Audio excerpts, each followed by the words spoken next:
තෙරුවන් සරණයි හැම දිනාටම. අද අපි සුපුරුදු අපේ සදහම් හමුව මේ පවත්වන්න සූදානම් වන්නේ. අද 2020 වර්ෂයේ සැප්තැම්බර් මාසේ 23 වෙනි බදාදා දවසේ ලංකාවේ වෙලාවෙන් අපි උදෑසන 5:30 සිට මේ දහම් හමුව පවත්වන්නේ ස්කයිප් මාධ්‍යයෙන් අන්තර්ජාලය ඔස්සේ. ඒ අනුව අපේ රටවල් කීපයක ඉන්න අපේ කල්යාණ මිත්‍රවරු මේ දහම් හමුවට එකතු වෙනවා මේ මොහොතට. ඉතින් වෙනදා වගේම මේ මොහොතට එකතු වී සිටින ගිහි පැවිදි අපේ කල්යාණ මිත්‍ර හැම දෙනාම අපි තාම ගෞරවයෙන් කල්යාණ මිත්‍රත්වයෙන් පිළිගන්නවා. පළමුවෙන් අපි දහම් හමුව ආරම්භ කරමු. මේ උතුම් ශ්‍රී සද්ධර්මයේ අවබෝධ කරගෙන ලෝක සත්වයා කෙරෙහි අප කෙරෙහි අනුකම්පාවෙන් දේශනා කොට වදාළ තථාගත බුදු පියාණන් වහන්සේ ගෞරවයෙන් සීකරගෙන නමස්කාර පාඨය තුන් වාරයක් කියලා. නමෝ තස්ස භගවතෝ අරහතෝ සම්මා සම්බුද්දස්ස නමෝ තස්ස භගවතෝ අරහතෝ සම්මා සම්බුද්දස්ස නමෝ තස්ස භගවතෝ අරහතෝ සම්මා සම්බුද්දස්ස සාදු සාදු සාදු. තිරුවන් සරණයි. අවසරයි හැම දෙනාගෙන්ම. අපි අප යන මේ ගමනට මේ නිවන් මගට උපකාර වන්නා වූ ධර්ම සාකච්ඡා මාලාවක් කරගෙන එනවා. එහි මාතෘකා විවිධ වෙනවා. කොයි මාතෘකාවෙන් අපි ධර්ම සාකච්ඡාව කළත් ධර්ම සාකච්ඡාවේ ඉලක්කය එකක්මයි. ඒ මේ නිවන් මඟ වඩාත් හොඳින් එලිපෙහෙලි කර ගැනීම. එහි තියෙන මාර්ග අංග නැත්නම් එහි ඇතුළත් කුසලතා වර්ධනය කර ගැනීම ඉලක්ක කරගෙනයි අප මේ දහම් හමුව මේ විදියට පවත්වන්නේ. මේ දිනවල අපේ මාතෘකාව හේතුඵල ධර්මතාව.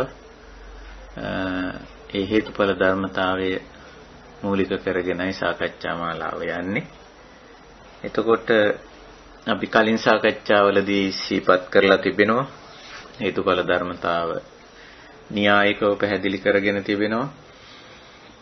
ඒ සබාධමයට අයිති දෙයක්. සබාධමේ එක්තරා රටාවක් කියන්න පුළුවන්. නැත්නම් අපි ඒකට කියන්නේ ස්වභාවයක් කියලා නැත්නම් ධර්මතාවයක් කියලා. එතකොට ඒ ස්වභාවය බුදු පියාණන් වහන්සේ මතු කළේ නැත්නම් පැහැදිලි කළේ පෙන්වලා දුන්නේ ඉස්මතු කරලා දැක්ුවේ කිසියම් සුවිශේෂ කාර්යයක් සඳහා.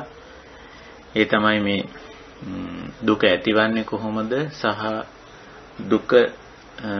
දුක නිරෝධ කරගන්නේ කොහොමද කියන කාරණේට අදාළ. එතකොට අපිත් මේ සාකච්ඡාවේදී හේතුඵල ධර්මතාවයේ සාකච්ඡා කරන්නේ එම ඉලක්කය තියාගෙනමයි. නමුත් හේතුඵල ධර්මතාවයේ අවබෝධ කරගත්ත කෙනෙකුට වෙනත් ලෞකික වශයෙන්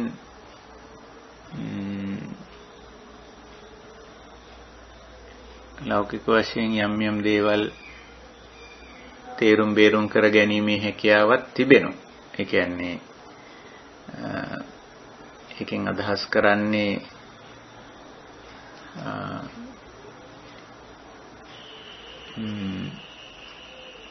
ලෞකික දියුණුව කියලා අපි සාමාන්‍යයෙන් ගත්තොත් මේ එහෙම ගත්තොත් යම් භෞතික වශයෙන් අපේ වටපිටාවේ සිදුවෙන දේවල් නැත්නම් පාරිසරික වශයෙන් සිද්ධ වෙන දේවල් මේ වගේ දේවල් වල වුණත් හේතුඵල සම්බන්ධතාවය අවබෝධ කරගත්තම අපිට ඒවයි කිසියම් ආකාරයක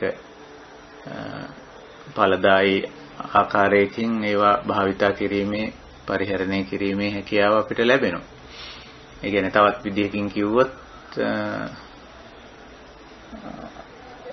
අපිට අවශ්‍ය සංශෝධන කරගන්න, අපිට අවශ්‍ය වෙනස්කම් කරගන්න අන්නේ වගේ තත්වයන් ඇති කරගන්න අපිට පුළුවන්කම තිබෙනවා.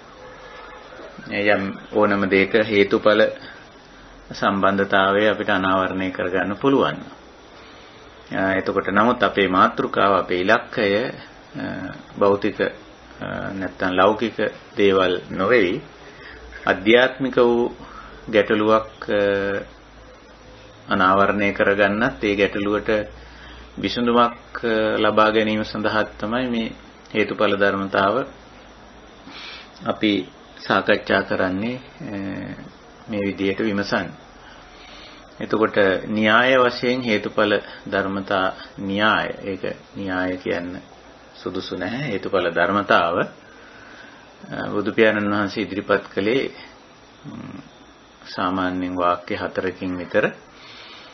ඒක අපි හැමදාම මතක් කර ගැනීම සුදුසුයි. පාලි භාෂාවෙන්, මාගධී භාෂාවෙන් ඒක සඳහන් වෙන්නේ ීමස්මින් සති ඉදං හෝති, ීමස්ස උප්පාදා ඉදං උප්පජ්ජති, ීමස්මින් අසති ඉදං නහෝති, ීමස්ස නිරෝධා ඉදං නිරුජ්ජති වශයෙන් සාමාන්‍ය වාක්‍ය 4ක් වගේ අපිට පෙන්වන්න පුළුවන්. ඉතින් ීමස්මින් ඉදං ආදී සර්වනාම පද යොදලා තියෙන්නේ. මේ ඇතිකල්ලි මේද ඇත, මේ හටගන්න විට මෙයත් හටගනි, මේ නැතිකල්ලි මේ නැත, මේ නිමා වෙනකොට මෙයත් නිමා වෙයි කියලා ওই වගේ තමයි අපිට ඒක පරිවර්තනය කරන්න වෙන්නේ. ඉතින් අපි කලිනුත් මතක් කළා මේකෙන් කියන්නේ කිසියම් සිද්ධි දෙකක් අතර තියෙන අන්තර් සම්බන්ධතාවය. ඒ අන්තර් සම්බන්ධතාවයේ සමහර විට හට ගැනීම වශයෙන් අන්තර් සම්බන්ධතාවයක් පෙන්වනවා. ඒක තමයි අර නිමස්ස උප්පාදා ඉදං උප්පජ්ජති කියන්නේ. සමහරට පැවැත්ම වශයෙන් සම්බන්ධතාව පෙන්නනවා. නිමස්මින් සති ඉදං හෝති කිව්වේ ඒකයි. ඒක ධර්මතාවක් පවතිනකොට ඒක ආශ්‍රය කරගෙන, ඒක හේතු කරගෙන, ඒක උපකාර කරගෙන තව එකක් පවතිනවා. එතකොට මේ පැවැත්මට අදාළව අන්තර් සම්බන්ධතාව පෙන්වන සමහර දේවල් වල, සිද්ධිවල. එහෙම නැත්නම් හට ගැනීමට අදාළ අන්තර් සම්බන්ධතාව පෙන්වනවා. විමස්ස උප්පාදා ඉදං උප්පජ්ජති කිව්වේ ඒකයි. මේක හට ගන්නකොට ඒක මේකත් හට ගන්නවා කිය. අනිත් පැත්තට ඒකේ නැවැත්ම පැත්ත ගත්තත් ඒත් එහෙමයි. ඉමස්මින් අසති ඉදං නහෝති. අර පැවැත්ම පිළිබඳ සාධකයේ යම් සිද්ධි දෙයක එතකොට හේතුව නැති වෙනකොට ඒකේ අනිත් ඵලය ඒකත් නැති වෙනවා. යමක් ඇසුරු කරගෙන යමක් පැවතුනාද ඒ ඇසුරු කරගත්තු ධර්මතාවය නැති වෙනකොට ඒ පැවතුණු ධර්මතාවයත් නොපවතින. නිමාවීමේ අන්තර් සම්බන්ධයත් ඒත් එහෙමයි. යමක් නිමා වෙනකොට හට ගන්නකොට යමක් ඒක හටගත්තද ඒක නිමා වෙනකොට ඒක අනිත් ඵලයත්, හේතුව නිමා වෙනකොට ඵලයත් නිමා වෙනවා. ඉතින් මේක මේ සෝබාදහමේ සංසිද්ධියක්, සෝබාදහමේ ලක්ෂණයක්. ඒකයි අපි ඒකට ධර්මතාවක් කියලා කියන්නේ.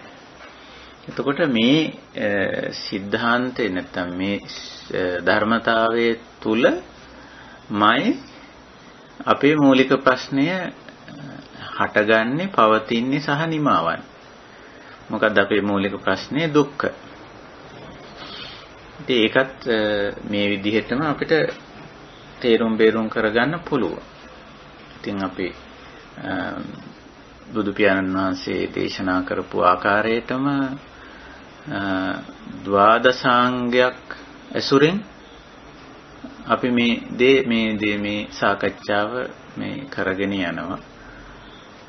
ඉතින් දුක්ඛ දෝමනස් උපායාස කියන දේවල්, එහෙම නැත්නම් ජරා ව්‍යාධි මරණ, ශෝක පරිදේව දුක්ඛ දෝමනස් උපායාස අපේ සංපයෝග පිය විප්පයෝග ඉච්ඡාලාභ. මේවා තමයි අපි අර දුෂ්කරතා දුක්ඛ කියන පාලි වචනයෙන් පෙන්නන කායික වශයෙන් හෝ මානසික වශයෙන් හෝ සමාජීය වශයෙන් හෝ පවතින දුෂ්කරතා අපි මොහොන දෙන දුෂ්කරතා. දුෂ්කරතාවන්ට තමයි දුක්ඛ කියන්නේ පාලියෙන්. එතකොට මේ දුෂ්කරතා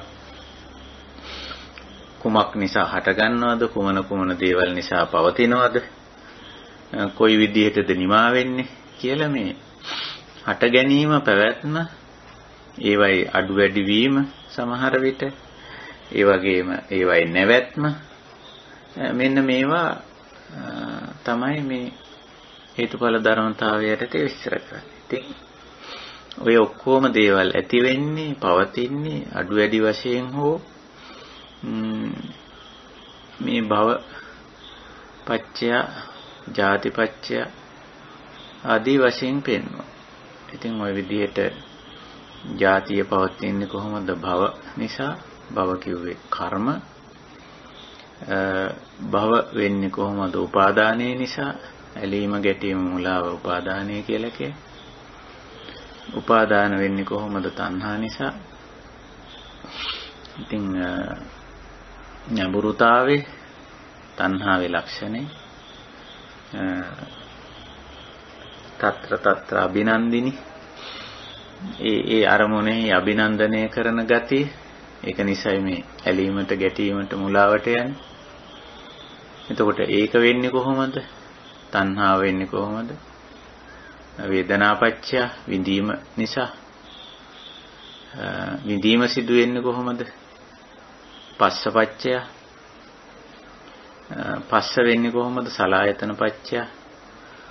ඔය විදිහට අපි කිසියම් ආකාරයකට මේකේ සිද්ධි අතර අන්තර් සම්බන්ධතාව මේ දක්වා අපි සාකච්ඡා කරගෙන ආවා. එතකොට අපි පහුගිය අවස්ථාවේදී මතක් කළා මේ සිදුවීම් හැම දෙයක් අතර මේ අන්තර් පැවැත්ම ස්වභාවික දෙයක්. ඒ කියන්නේ හේතුඵල ධර්මතාවය. නමුත් ඒක අවබෝධ කර නොගැනීම තමයි දුක කියන්නේ කියලා. අවිජ්ජා කියන ස්වභාවය ඇතිකල්හි මේ හැම සිද්ධි දෙකක්කම සම්බන්ධතාව පුද්ගලයා දුකක් විදිහට බාර ගන්න. නැත්තම් මේ සිද්ධි දෙකක් අතර සම්බන්ධතාව කිසිවක් දුකක් නෙවෙයි. ඒවා සිද්ධි අතර අන්තර් සම්බන්ධතාවක් මේ තියෙන්නේ. සමහර සිදුවීම් සමහර දේවල් හට ගන්නකොට ඒකත් එක්ක තව එකක් හට ගන්නවා. ඒක දුකක් නෙවෙයි. යම්කිසි දෙයක් යම්කිසි හේතුඵල ධර්මතාවයක්. නමුත් ඒක සත්වයට නැත්නම් යම් පුද්ගලයාට ඒක කිසියම් ආකාරයක පීඩාකාරී වෙන්න පුළුවන්. එතකොට පීඩාකාරී වෙන නිසා ඒක පීඩාවක් විදිහට ගන්නවා මිසක ඒක හේතුඵල ධර්මතාවයක් විදිහට දැනගන්න දැකගන්න අසුතව පුතුජන මට්ටමේදී නැත්නම් මේ ධර්ම මාර්ගයට ඇවිදින් නැති මට්ටමේදී පුද්ගලයාට හැකියාවක් නැහැ. ඒක හේතුඵල ධර්මතාවයක් විදිහට තේරුම් ගැනීම හැකියාවක් නැහැ. එතකොට එයා ඒක බාරගන්නේ මේ සිද්ධි දෙක අතර අන්තර් සම්බන්ධතාවය බාරගන්නේ දුකක් විදිහට. මේක නිසා මේක වෙනවා කියන එක ධර්මතාවයක් හැටියට බාර ගන්න කෙනාට මේක ප්‍රශ්නයක් නෙමෙයි දුකක් නෙමෙයි. හැබැයි මේක එහෙම තේරුම් ගන්න බැරි කෙනා මේක දුකක් විදිහටයි ගන්න. ඒ කියන්නේ කොටින්ම මේ සිද්ධිය දුකක් බවට පරිවර්තනය කරගන්න. සිද්ධියක් වෙනවා ඒක සිද්ධියක් විදිහට නැත්තම් සිද්ධි දෙකක් අතර පවතින අන්තර් සම්බන්ධතාවය එක සිද්ධියක් නිසා තවත් සිදුවීමක් වෙන බව. එහෙම නැත්තම් එක සිදුවීමක් හට ගන්නකොට තවත් සිදුවීමක් හට ගන්නවා, තවත් දෙයක් හට ගන්නවා. එක් දෙයක් පවතිනකොට ඒ ඇසුරෙන් තව දෙයක් පවතිනවා. ඒක නැති වෙනකොට අනිත්‍යත් නැති වෙනවා කියලා මේවා හේතුඵල වශයෙන් දැකීම වෙනුවට මේ සිද්ධි දුක්ඛ බවට පත් කරගන්නවා. ඒ කියන්නේ කොටින්ම මේ සිදුවීම් සංඛාර දුක්ඛ බවට පත් කරගන්න. මේ සිදුවීම් ඇසුරෙන් දුක කියන එක හදාගන්න. ඒ මොකද අවිද්‍යා පත්‍ය. අවිද්‍යාව නිසා. ඉතින් මෙන්න මේ ස්වභාවය හරියටම අවබෝධ කරගත්ත කෙනාට ඒකට අපි කිව්වා ඊයේ අපි මේ සාකච්ඡාවට ගත්ත තවත් බුද්ධ දේශනාවක් ඉටු කරගත්තා. ඒ තමයි මජ්ක්‍ධිම නිකාය ඇතුළත් සබ්බාසව සූත්‍රය. එතකොට එහිදී පළමුවෙන්ම දක්වන්නේ දස්සනා කියන කුසලතාවය. එතකොට දස්සනාව නැහැ කියන්නේ අවිද්‍යාව තියෙනවා කියන එක. දස්සනාව තියෙනවා නම් අවිද්‍යාව නැහැ. ඒකයි ස්වභාවය. ඒ කියන්නේ දස්සනා කියන්නේ අවිද්‍යාව දුරු වුණු තත්ත්වය. එතකොට අවිද්‍යාව දුරු වුණාම මේ සිද්ධි හේතුඵල ධර්මතා හැටියට දැක්කම එතන ඉඳලා පුද්ගලයාට පුළුවන්කම තියෙනවා මේ හේතුඵල ධර්මතා කිසියම් ආකාරයකට Tamanට අවශ්‍ය ආකාරයට කිසියම් වෙනසක් කරගත යුතු නම් එහි ඒ සිද්ධිය වලින් ඇති කරන බලපෑමෙන් මිදිය යුතු නම් මිදෙන්න අවශ්‍ය නම් පුද්ගලයාට අවස්ථාව තියෙනවා ඒ සඳහා. හැබැයි ඒ සඳහා කුසලතා ටිකක් තියෙන දක්ෂකමක් තියෙනවා. ඉතින් ඒකයි අපි සබ්බාසව සූත්‍රයේදී දැක්කේ. එතන ඉඳලා කුසලතා ටික පෙන්නනවා. සංවරා, පටිසේවන, අදිවාසන, පරිවර්ජන, විනෝදන ආදී වශයෙන්. අන්න එවැනි කුසලතා වර්ධනය කර ගැනීම අපි අන්තිමට කිව්ව භාවනා කියලා. එතකොට දස්සනාවත් භාවනාවක්. දස්සනාවේ ඉඳලා විනෝදනා දක්වා විනෝදනා වෙනකොට ඔක්කොම සම්පූර්ණයෙන්ම නිමා කිරීම කියන අදහස තියෙන්නේ. දක්වාම යම් යම් විවිධ කුසලතා අවශ්‍යයි. දැන් සමහර ඒවා දැන් සිද්ධි දෙකක් අතර අන්තර් සම්බන්ධතාවය අපිට නතර කරන්නත් බැරි නම් ඒක දුක්ඛදායක නම් අපිට පුළුවන් ඒ සිද්ධි මගහරින්න පුළුවන්. ඒකයි පරිවර්ජනා කියලා කියන්නේ. එතකොට අපි මේ සිද්ධි මේක හොදෙක් සිදුවීමක් මේක නිසා මේක වෙනවා මේක තියෙනකොට මේක තියෙනවා කියලා අපිට පුළුවන්කම තියෙනවා ඒක මගහරින්න. ඒකයි. එතකොට දැන් මගහැරීම කුසලතාවය. ඒ මොහොතේ අපි දන්නේ නැහැ ඒ අවස්ථාවට කුමන කුසලය භාවිත කළ යුතුද කියලා. ඒක සංවරයේද, පටිසේවනයේද, අදිවාසනයේද, පරිවර්ජනයේද, මොකද්ද? විනෝදනාවද මොකද්ද කියලා හරියටම ස්ථිර වශයෙන් කල්තියා කියන්න බෑ. හේතුඵල ධර්මතාවයට නැත්නම් ඒ සිද්ධියට මුහුණ දුන්නම තමයි පුද්ගලයාට තේරෙන්නේ දැන් මොකද්ද මම කරන්න ඕන. මෙහි අහිතකර බලපෑමෙන් මිදෙන්න නම් මම කුමක්ද කරන්න ඕන. එහෙනම් සමහර විට ඊවසා දරා ගැනීමක් වෙන්නත් පුළුවන්. අදිවාසනාවක් වෙන්න පුළුවන්. එහෙම නැත්නම් මගහැර යාමක් වෙන්නත් පුළුවන්. එහෙමත් නැත්නම් පටිසේවනයක් සිහිනුවණින් යුක්තව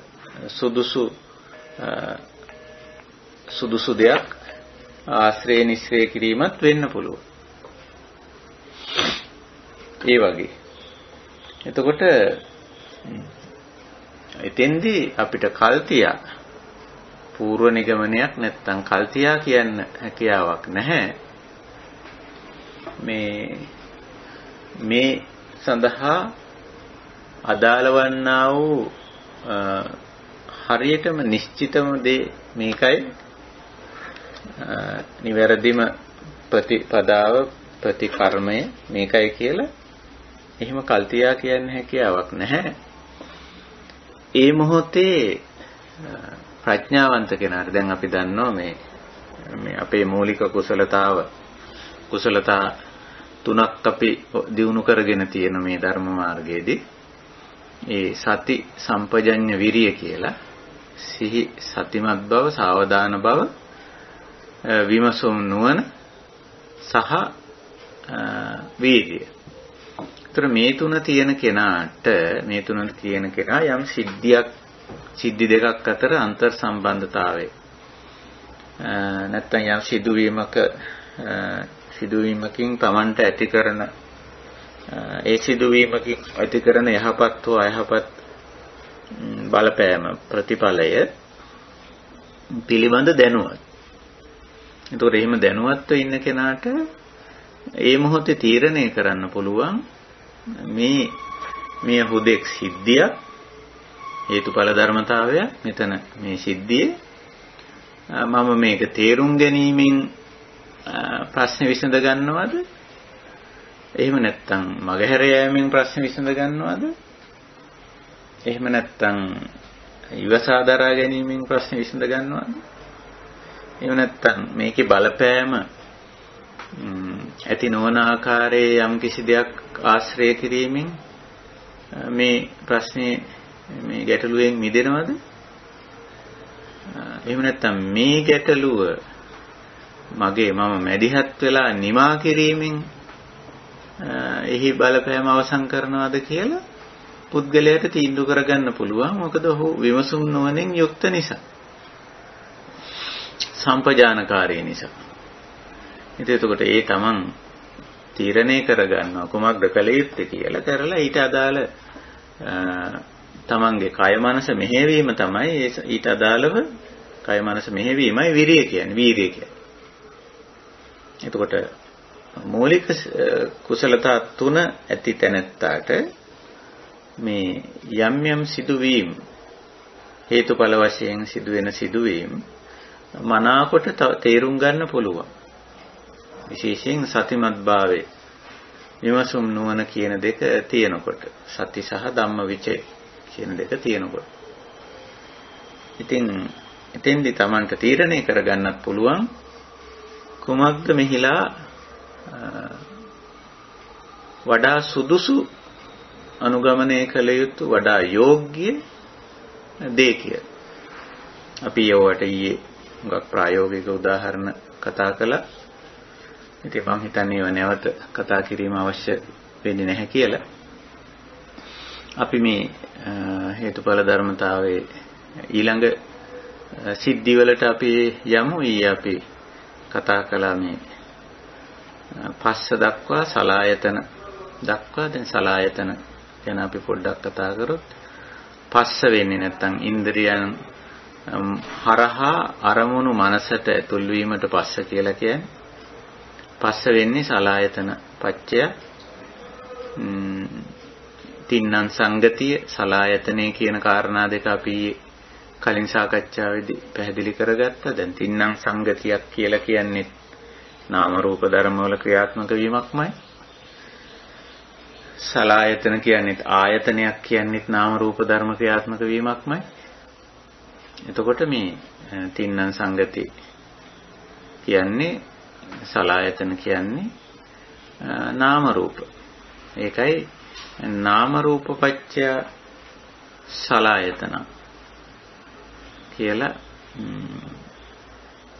ඒ සිද්ධි දෙක පෙන්වන්නේ. එතකොට නාම රූප ඇතිකල්හි ආයතන ක්‍රියාත්මක වෙනවා. ආයතන ක්‍රියාත්මක වීම කියන දේ අපි දන්නවා. ඒක පොඩ්ඩක් පැහැදිලි කළොත් අපේ මේ ඉන්ද්‍රිය ක්‍රියාකාරීත්වය නැත්තම් අපි කරන දකින්නවා අහනවා විඳිනවා වටහා ගන්නවා කියලා මේ අපි තුල සිදුවන සිද්ධිමාලාව 6 විදිහකට සිදුවෙන ආකාරය අපේ ධර්මයේ පෙන්නනවා. සලායතන කියලා ඇසට අදාළ වෙන අරමුණු අයවට රූප කියනවා. ඒවා එකිනෙක මත හමු වුණාම මනස අවදි වීමක් වුණොත් ඒ මනස අවදි වීමට චක්කු විඥාන කියනවා. ඔන්න එතකොට ඒ තුන එකට ක්‍රියාත්මක වුණොත් තින්නම් සංගති කියලා එකට කියනවා. ඒ තුන එකට ක්‍රියාත්මක වීම එතකොට පස්ස වෙනවා. එතකොට චක්කු සම්පස්ස ওই විදියට සෝත සම්පස්ස, ගාන සම්පස්ස, ජීව සම්පස්ස, කාය සම්පස්ස, මනෝ සම්පස්ස. ඊළඟට පස්සපච්චය වේදනා. චක්කු සම්පස්සජා වේදනා, සෝත සම්පස්සජා වේදනා, ගාන සම්පස්සජා වේදනා, ජීව සම්පස්සජා වේදනා, කාය සම්පස්සජා වේදනා, මනෝ සම්පස්සජා වේදනා කියලා. ඔන්න ඔය අවස්ථාවට එනකොට ආයතන ක්‍රියාකාරීත්වය සිද්ධ වෙනවා. අඩුම ගානේ තින්නම් සංගතියක් ඕන ආයතනයක් ක්‍රියාත්මක වෙන්න. ඊළඟට පස්ස සහ වේදනා. මේ දෙකත් එකතු කරගත්තම එතකොට අපිට පේනවා මෙතන නාම රූප ක්‍රියාකාරීත්වයක් සිද්ධ වෙන්නේ. ඇහැයි රූපයයි අයිති වෙන්නේ රූප ධර්ම වලට. සතර මහා භූත වලින් සකස් වෙච්ච දේවල්. ඊට පස්සේ විඥාන පස්ස වේදනා තුන නාම ධර්ම. ඒත් දැන් මේවා එකිනෙක මත එකිනෙක ක්‍රියාත්මක වෙනවා. මිශ්‍ර වීමකින් වගේ ක්‍රියාත්මක වෙනවා දැන්. එකිනෙකාගේ ආධාර ඇතුව දැන් ඒකත් අපිට පේනවා හේතුඵල ධර්මතාවයක්. ඇහැ ඇති කල්හි රූප ඇති කල්හි මේ දෙක එකට හමු වෙන්න පුළුවන් නේ කිසියම් හේතුවක් නිසා. ඒ හේතුව අපිට කල් තියා කියන්න බෑ මේ ඇයි මේක දැක්කේ? මේ රූපය මේ ඇහැ ඉදිරියට ආවේ ඇයි? එහෙම නැත්නම් ඇහැ රූපේ ඉදිරියට ගියේ ඇයි කියලා කලින් කියන්න බෑ. ඒ මොහොතේ ඒ සිද්ධිය ඒ සිදුවීම තුලින් අපිට පුළුවන් මේ ස්වභාවය තේරුම් කරගන්න. මේක ඇහැ ඉදිරියට මේක ආවේ මේ හේතුව නිසා. එහෙම නැත්නම් ඇහැ ඒ රූපයට යොමුනේ මේ හේතුව නිසා. ඉතින් ඒක ස්වභාවික දෙයක්. ඔය ඇහැයි රූපයයි ඇති කල්හි විටක ඇහැ රූපයට යොමු වීම එහෙම නැත්නම් රූපය ඇහැ ඉදිරියට පැමිණීම විවිධ හේතු නිසා වෙන්න පුළුවන්. ඉතින් එහෙම පැමිණුණාම ඒ මොහොතේ මනස අවදි වීමක් සිද්ධ වෙන්නත් පුළුවන්. චක්කු විඤ්ඤාණ. ඔය තුන සිද්ධ වෙලා තියෙන වෙලාවේ ඒ රූපය හිතට වදින්නත් පුළුවන්. චක්කු සම්පස්ස. හිතට ගියාම සමහර විට ඒක හිතින් විඳින්නත් පුළුවන්. සම්පස්සජා වේදනා. ඉතින් ඔය ක්‍රියාකාරීත්වය අපිට පේනවා ඊටාම පැහැදිලිව මේ කාගේවත් වැරද්දක්වත් දෝෂයක්වත් අඩුපාඩුවක්වත් මේ මොකක්වත් නෙමෙයි. පොදු සිද්ධිය හේතුඵල ධර්මතාවය. ඉතින් ඕක අනිත් ඉන්ද්‍රියට ගියාමත් ওই විදිහටම තමයි. කනක් තියෙනවා. ඉතින් කන් අපිට තියෙනවා. ශබ්ද තියෙනවා. ඉතින් කන ශබ්දයට යොමු වෙන්න පුළුවන්. එහෙම නැත්නම් කන ගාවට ශබ්දේ එන්න පුළුවන්. එතකොට මනස අවදි වෙන්න පුළුවන් මේ ශබ්දය පිළිබඳ සෝත විඤ්ඤාණය. ඉතින් ඔය තුන ක්‍රියාත්මක වෙද්දී සෝත සම්පස්ස වෙන්න පුළුවන්. සෝත සම්පස්සයෙන් අර ශබ්දය විඳීමක් කරනවා මනසින්. සෝත සම්පස්සජා වේදනා. ඒ විදිහට අපිට හිතා ගන්න පුළුවන් ඉතිරි ආයතන අපි එකින් එක නොකියුවට ඉතින් අපිට පැහැදිලිව පේනවා මේ ආයතන ක්‍රියාකාරීත්වය වර්තමාන මොහොතේ සිදුවන යම් සිදුවීම එච්චරයි. ඒ විදිහට මේක ගත්තොත් මේක කිසිම ආකාරයේ අවිද්‍යාවක් නැහැ. හුදෙක් සිද්ධියක්. නැත්තම් සිද්ධි කීපයක්. නැත්තම් එකිනෙක උපකාර වෙලා ප්‍රත්‍ය වෙලා සිදුවන සිදුවීම් ටිකක්. තවත් විදිහකට කිව්වොත් නාම සහ රූප ඇතිකල්හි නාම රූප පත්‍ය. අන්නේ නාම රූපයන් ප්‍රත්‍ය කරගෙන එකිනෙකාට උදව් වෙලා අඤ්ඤමඤ්ඤ පච්චේතා කියලා ඒකට අපි කියන්නේ. අන්‍යෝන්‍ය ප්‍රත්‍යතාව. එකිනෙක උදව් වීම නිසා, උපකාරී වීම නිසා වර්තමාන මොහොතේ මේ මොහොතේ සිද්ධ වෙන දෙයක් ඉතින්. ඒක ඔච්චරයි ඇත්තටම ඔකේ තියෙන්නේ. ඕක තේරුම් ගත්තා නම් ඔතනින් ප්‍රශ්න ඉවර වෙනවා. මේක මෙහෙම දෙයක් කියලා. ඉතින් ඒක තේරුම් ගත්ත එක්කෙනාට ඔය ආයතන ක්‍රියාකාරීත්වය අපි හිතමු කිසියම් දුෂ්කරතාවයක් කියලා, දුකක් කියලා, අපහසුතාවයක් කියලා, යමක් පෙනීම. දැන් අපි චක්කු ආයතන ක්‍රියාත්මක වීමට අපි කියන්නේ පේනවා කියලානේ. පේනවා නැත්තම් බලනවා. සෝත ආයතනේ ක්‍රියාත්මක වීමට අපි කියන්නේ ඇහෙනවා නැත්තම් අහනවා. ගාහන ආයතනේ ක්‍රියාත්මක වීම ගන්ධ සුවඳ දැනෙනවා.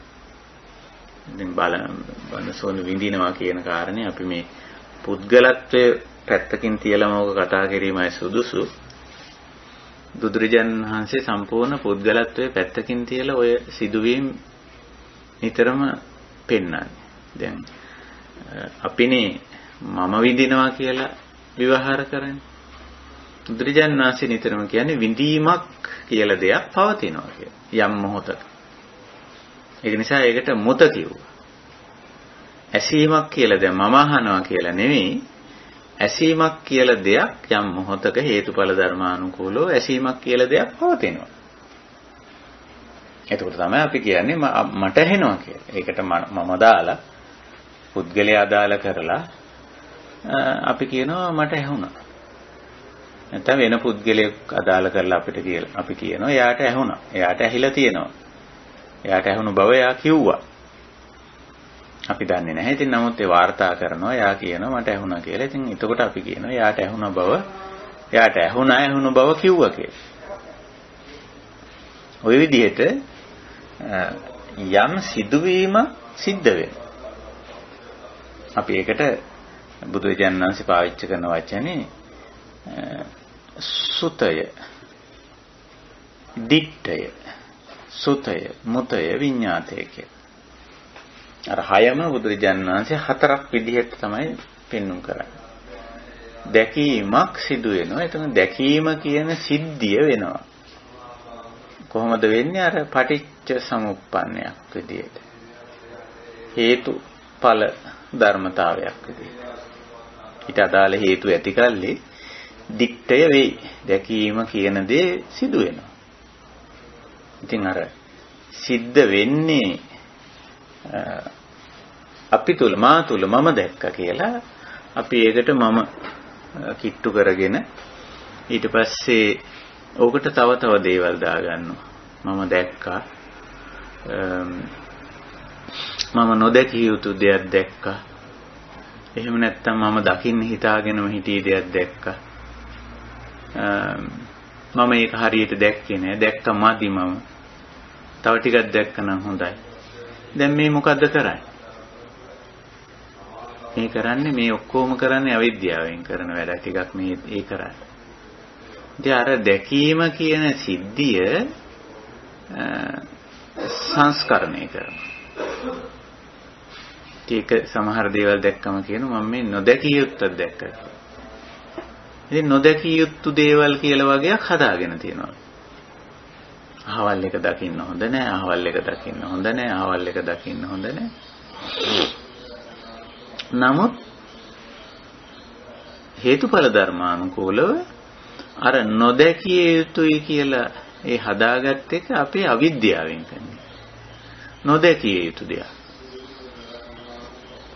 දෙහිම දේවල් වගේ තියෙන මේ නොදැකිය යුතු දේවල් කියන ඒවා ඔගේ අවිද්‍යාවෙන් හදාගත්ත දේවල්. අනිත් පැත්තට දැකිය යුතු දේ කියලා එකකුත් හදාගන්න. මේ හවල් ඒවා දැකිය යුතුයි. ඒ තව අවිද්‍යාවක්. එහෙම නැත්තම් කියන මේක දැක්කම මදි. තව ටිකක් දකින්න ඕන දේවල්. මේක හරියට දැක්කේ නෑ. හොඳට දකින්න ඕන. මේක අඩුවෙන් දැක්කේ, කෑල්ලයි දැක්කේ, කොටහයි දැක්කේ. තව කෑල්ලක් තියෙන. ඒක දකින්න. අවිද්‍යාව. ওই විදිහට මේ දැකිය යුතුයි නොදැකිය යුතුයි කියලා මේ දැකීම කියන සංසිද්ධිය ඒ හේතුඵල ධර්මතාවයේ ඒ ස්වභාවයට අපි අපෙන් දාලා ඇඩ් කරලා එකතු කරලා ඕන නැති දේවල් නොදැකිය යුතුයි දැකිය යුතුයි මීට වඩා හොඳට දැකිය යුතුයි. එහෙම නැත්නම් මේ පැත්තෙන් නෙමෙයි මේ පැත්තෙන් දැකිය යුතුයි මේ ආකාරයට දැකිය යුතුයි කියලා අර දකින්න දේ මේ දිට්ඨය අවිද්‍යාව නිසා විකෘති කරනවා. ඉතින් විකෘති කරන ඔන්න එතනම තමයි මේ අපි හදාගන්න සංඛාර දුක්ඛය කියන එක ඔන්න ඔතන තමයි තියෙන්නේ. අවිද්‍යාව පත්‍ය සංඛාරා කියන තැන. අර මේ ස්වභාවික දේ තාම මේ අවිද්‍යාත්මක විදිහට ඒක ඊටාම මේ පහත් විදිහට ඒක නිකන් කැත කරනවා. ඒක අශෝභන කරනවා. ඒක නිකන් විකෘති කරනවා. දැකීම කියන ස්වභාවික සංසිද්ධිය හරීම හේතුඵල ධර්මානුකූලව සිද්ධ වෙන හරීම ස්වභාවික සංසිද්ධිය අර තියෙන අවිද්‍යාව නිසා පුද්ගලයා තුළ තියෙන අවිද්‍යාව නිසා එයා දකිනකොටම කියන මේක නම් නොදකිය යුත්තක් නොදකින් කියලා කියනවා. අපේ සිංහල ව්‍යවහාරයේ තියෙන නොදකින් කියලා වචනේ. නොදකින් කියන්නේ නොදකිය යුතුයි කියන අදහස. ඒ අවිද්‍යාව නිසා නොදකින් කියන්නේ. නොදකිය යුතුයි කියලා කියනවා. ඒ තමන් මොකක් හරි ඒකට අකමැතිකම නිසා හරි ඒකේ තියෙන මොකක් හරි රාලුකම නිසා හරි මොකක් හරි නිසා නමුත් ඒ දකින්න දේ නැත්නම් ඒ දිට්ඨය තුල තියෙන්න පුළුවන් ඊට අදාළ ගති ලක්ෂණ නැත්නම් අපිට ඒක ගෝචර වෙන ආකාරය යන. නමුත් ඒක කොහොමද කියන්නේ නොදකින් කියලා නොදකිය යුත්තක් කියලා. නොදකිය යුත්තක් කියන්නේ කොහොමද? ඒ නොදකිය යුත්තක් කියලා කියන්නේ පුද්ගලයාගේ අවිද්‍යාව. මෙතන ඇහැ ඇතිකල්හි දකින්නවනේ අපිට ඇස් තියෙනවනේ. ඉතින් අපි ඇස් අරගෙන ඉන්නවනම් ඇස් වලට පේනවා. පේනුනම කියන නොදකින් කියලා. නොදකිය යුතුයි කියලා කියනවා. ඉතින් ඒක හරි අවිද්‍යාත්මක කාරණයක්. මෝඩ දෙයක් නේ මෝඩ කතාවක්. මෙහි කන් තියෙනවා. ඉතින් කන් වල ඔය සෝත ප්‍රසාදය නැත්නම් ඇහෙන ගතිය තියෙනවා. ඉතින් එහෙම තියෙන කනකුත් තියාගෙන මේ කියනවා මේ නැහුණු දෙයක් නැසිය යුතු දෙයක් මේ ඇහුණා කියලා. ඉතින් එහෙම නැසිය යුතු දෙයක් කියලා කියන්නේ මේ කන තියාගෙන ශබ්ද තියාගෙන ශබ්ද ඇතිගල්ලි කන ඇතිගල්ලි සිදුවෙන මේ සිදුවීම හේතුඵල ධර්මතාවයක් විදිහට දකින්න නැතුව කියනවා නැසිය යුත්තක් ඇහුණා. නැත්තම් අර සිද්ධිය නැත්තම් මට ඇහුනේ නෑ මට අහන්න මදි වුණා. ඉතින් ඒ මදිවීම හෝ ඇහිීම හෝ නැහිීම හෝ අපි කියමු ඒක හුදෙක් සිද්ධිය. හේතුඵල ධර්මතාවය. ඉතින් අපි ඕක අල්ල ගන්නවා බදා ගන්න. ඕකට ඔය කාරණේ බුදු පියාණන් වහන්සේ පැහැදිලි කරන ඊටම විශිෂ්ට දේශනාවක් අපිට හමු වෙනවා. ඒ තමයි ඔය මේ දීඝනිකායේ මුලටම තියෙන සූත්‍රය. මේ දීඝනිකාය නෙමෙයි සමා වෙන්න මජ්ක්‍ධිම නිකායේ මුලටම තියෙන මූලපරියාය වර්ගයේ මුලටම තියෙන මූලපරියාය දේශනාව. ඉතින් ඒකෙදි බුදුරජාණන් වහන්සේ ඔය කාරණේ හරි අපූර්වට මේ අපිට පෙන්නලා දෙනවා. මේ පුද්ගලයා ඉතින් මේ ditta sutta mutta විඤ්ඤාත කියන දේවල් වලදී මේ හැසිරෙන මේ අවිද්‍යාත්මක විදිහ දිත්තං දිත්තතෝ සංජානාති දිත්තං දිත්තතෝ සංඤත්වා දිත්තං මඤ්ඤති දිත්තස්මින් මඤ්ඤති දිත්තතෝ මඤ්ඤති දිත්තං මේති මඤ්ඤති අදිත්තං මේ ඊට පස්සේ කියනවා අදිත්තං වලටත් යන දිත්තං විතරක් නෙමෙයි දැක් එක මඤ්ඤණා කරනවා කියලා කියන්නේ මේ අවිද්‍යාවෙන් ඒක මේ දකින්න දැක්කමදි දැකපු මම දැක් එක වැරදි නොදැකිය යුතු දෙයක් දැක්කා ආදී වශයෙන් අර මඤ්ඤණ ඊට පස්සේ දැක්කා කියලා දැක් එක අල්ලගෙන ඉතින් එක්කෝ උඩ පයින්නෝ දඟලන සතුටු වෙනවා නැත්තම් මං දැකපුවා කවුරුවත් දැකලා නැහැ කියලා කියනවා නේ මං හොඳ මේක දැක්කා කියලා කියනවා එහෙම කියයි මේකට මොකොත්ම කරන්න අවශ්‍ය නැහැ මේක හොදෙක් දික්ටයක් පමණයි දික්ටං කියන වචනේ බුදුරජාණන් වහන්සේ පාවිච්චි කරා සුතං ඉතින් අසුතව පුදුජනක ස්වභාවය තමයි ඔය මඤ්ඤණා කරන්නේ ඔය දික්ටය අල්ලගෙන මඤ්ඤණා කරන සුතය අල්ලගෙන මඤ්ඤණා කරන මුතය අල්ලගෙන මඤ්ඤණා කරන විඤ්ඤාතය අල්ලගෙන මඤ්ඤණා කරන ඒකයි ස්වභාවය ඉතින් අපිට බුදු පියාණන් වහන්සේ පෙන්වා දෙලා තියෙන්නේ මේ සීක උණයින් පස්සේ සීක ප්‍රතිපදාවට ආපුවායින් පස්සේ එහෙම මඤ්ඤණා කරන්න දෙයක් නැහැ මේ මාමඤ්ඤි කියලා බුදුරජාණන් වහන්සේ අපිට අවවාද කරන්නේ සිහිනුවන උපද්දගෙන තේරුම් ගන්න මේක මඤ්ඤණා කරන්න දෙයක් නැහැ මේක හුදෙක් දිට්ඨයක් නැත්නම් හේතුඵල ධර්මතා ක්‍රියාත්මක වීමක් මේ අපි ඒකට ආයතන කියලා කියනවා නැත්නම් ආයතනික ඵලයක් කියලා කියනවා ආයතන ක්‍රියාත්මක වීම හේතුඵල ධර්මතාවයක් චක්කු ආයතන ක්‍රියාත්මක වීමත් එක්ක දිට්ඨං දැකීම කියලා දෙයක් වෙනවා සෝත ආයතන ක්‍රියාත්මක වීම හේතුඵල ධර්මතාවය එතකොට ඒක ඇතිකල්ලි චක්කු ආයතනය ඇතිකල්ලි දිට්ඨං ඵලය සෝත ආයතනය ඇතිකල්ලි සුතං ඵලය ඇසීම ඉතින් ඔයිට වැඩි දෙයක් ඕකේ නැහැ ඊට වැඩි දෙයක් නැහැ ඉතින් ඇසීමක් තියෙනවා දැකීමක් තියෙනවා ඇයි තියෙන්නේ ඊට අදාළ හේතු ඇතිකල්ලි මොකද්ද හේතුව චක්කු ආයතනය සෝත ආයතනය ගන්ධ සුවඳ විඳීම කියලා දෙයක් සිද්ධ වෙනවා මොකක් නිසා ගහන ආයතනය ඉතින් මේවා ස්වභාවික සිද්ධි මේවත් සිද්ධි තමයි මේ නොවෙන ඒවා නෙමෙයි වෙන ඒවා දැන් සමහර අය මම දැක්ක මේ අන්තර්ජාලයේ හිම මේ සමහර අයගේ ධර්ම දේශනා සමහරු කියන මේවා වෙන්නේ නැහැ මෙහෙම එකක් නැහැ කියලා. මේ දකින්නේ මේ අපි දකින්නේ මේ දකින්න එක මායාවක් බොරුවක් කියලා. එතකොට දැන් බුදුහාමුදුරුවෝ දිට්ඨං කිව්වේ. එහෙනම් බුදුරජාණන් වහන්සේටත් මායාවක් පෙන්ලා වෙන්න ඕන. නේ? දිට්ඨං කියන්නේ බොරුවක් කියලා. එහෙම දැකීම කියලා එකක් නැහැ. අහනවායි කියලා එකක් නැහැ. විඳිනවායි කියලා එකක් නැහැ. නෑ ඒව තියෙනවා මඤ්ඤණා කරන්න එපා කියලා මේ කියන්නේ. ඒ මඤ්ඤණා කරන්නේ ආසුතව පුතුජන ගතිය නිසා මේවා හේතුඵල ධර්මතා හැටියට නොදකින නිසා. දැන් මේ බණ කියන අය කරන්නේ තව මඤ්ඤණාවක් හදාගන්නේ. මේ දිට්ඨය නැහැ කියන, සුතය නැහැ කියන, මුතය නැහැ කියන, විඤ්ඤාතය නැහැ කියන. නැත්තම් ඉතින් මේ ආර්ය ප්‍රතිපදාව දේශනා කරන්න ඕනේ නැහැනේ.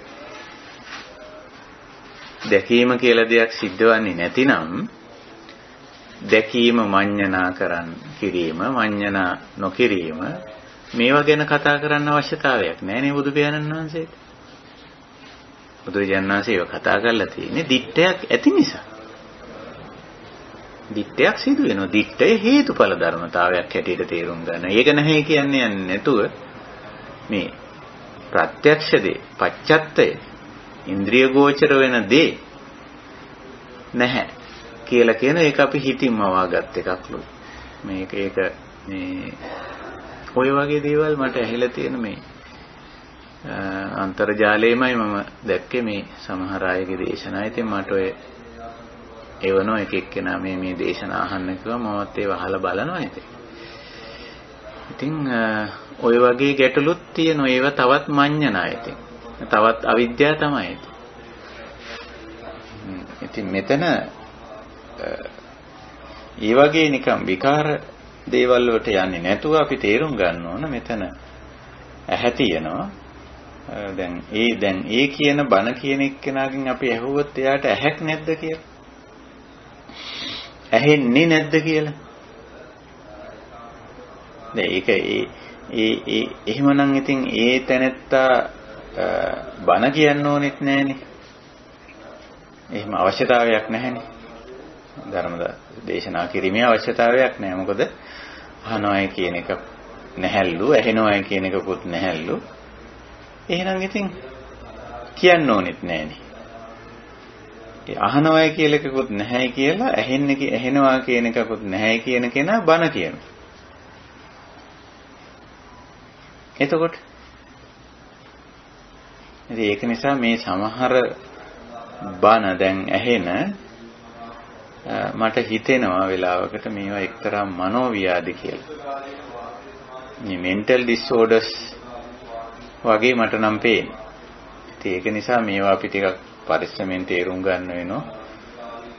අපිත් පාවිච්චි කරන අන්තර්ජාලය අපිත් YouTube මාධ්‍ය පාවිච්චි කරලා අපි මේ දේශනා ඇතුළත් කරලා තියෙනවා. ඉතින් ඒක ඕනම කෙනෙකුට විවෘතව කරන්න පුළුවන් දෙයක්. ඉතින් කවුරුත් තමන්ට තේරෙන විදියට අවබෝධ වෙලා තියෙන විදියට හිතාගත්ත විදියට මේවා කියලා ලියලා අන්තර්ජාලගත කරලා තියෙනවා වෙන්න පුළුවන්. විවිධ පොතපත ලියලා තියෙනවා වෙන්න පුළුවන්. දේශනා කරලා තියෙනවා වෙන්න පුළුවන්. නමුත් අපිට සිද්ධ වෙනවා මේවා බොහොම අර පරිස්සමෙන් සැලකිල්ලෙන් තේරුම් ගන්න. ඉතින් මම ඔය කිව්වේ මේ හේතුඵල ධර්මතාවය කියලා හේතු විසින් ඇති කරන ඵල බුදු පියාණන් වහන්සේ හේතුඵල හැටියට පෙන්නලා තියෙද්දි තමයි කියන්නේ මේ ඵලය බොරුවක් හේතුව බොරුවක් ආදි වශයෙන් ඒවා නිකන් හිතින් මවාගත් එකක් කියලා නෑ. මේ ඇහැ තියෙනවා, කන තියෙනවා, නාසය තියෙනවා, දිව තියෙනවා, කය තියෙනවා. ඇයි? නාම රූප කියලා කොටසක් තියෙනවනේ. රූප කොටසටනේ අයිති වෙන්නේ මේ ඇහැ, මේ කන, මේ නාසය, මේ දිව, මේ කය. රූප කොටසටනේ අයිති වෙන්නේ මේ ශබ්දය, මේ රූපය, මේ ගන්ධය, මේ රසය, මේ ස්පර්ශය. ස්පර්ශ ආරම්මණය, රූප ආරම්මණය, ගන්ධ ආරම්මණය, රස ආරම්මණය, චක්ඛු ආරම්මණය. රූප ධර්ම. ඉතින් ඒවා තියෙනවා. ඒවා එකට හමු වෙනවා. ඒවා තිබීමත් හේතුඵල ධර්මතාවයක්. ඒවා එකට හමු වීමත් හේතුඵල ධර්මතාවයක්. හමු වීම නිසා ඇතිවෙන හමු වීම ඵලය. හමු වීම ඵලය කොටස් හතරකයි. හතරකින් දැක්වුවා. දිට්ඨය, සුතය, මුතය, විඤ්ඤාතය වශයෙන් දැකීම, ඇසීම, විඳීම, වැටහීම කියන මේවා මේ කවුරුවත් කරන එකක් කියලා මම කෙරුවා, අරයා කෙරුවා, මං කරනවා, එයා කරනවා, මෙයා කරනවා, කෙරුවමදි කරනවා, හොඳට කෙරුවා, අඩුවෙන් කෙරුවා. ඒවා ඉතින් අපි අතින් දාගන්න එක විකාර. නමුත් මෙතන මූලික වශයෙන් තියෙන්නේ දැකීම, ඇසීම, විඳීම, වැටහීම. ඊට අදාළ නාම සහ රූප තියෙනවා. ඉතින් නාම රූප එකට ක්‍රියාත්මක වීමත් ස්වභාවයක්. ක්‍රියාත්මක වෙනකොට මේ සිද්ධ වෙන සිදුවීම් ටිකක් ක්‍රියාත්මක ස්වභාවයක්. එතකොට ඒකයි මේ නාම රූප පත්‍ය සලආයතන. නාම රූප පත්‍ය සලආයතන. ඉතින් සලආයතන ක්‍රියාත්මක වෙනකොට ඒ ආයතනයට අදාළ දේ සිද්ධ වෙනවා.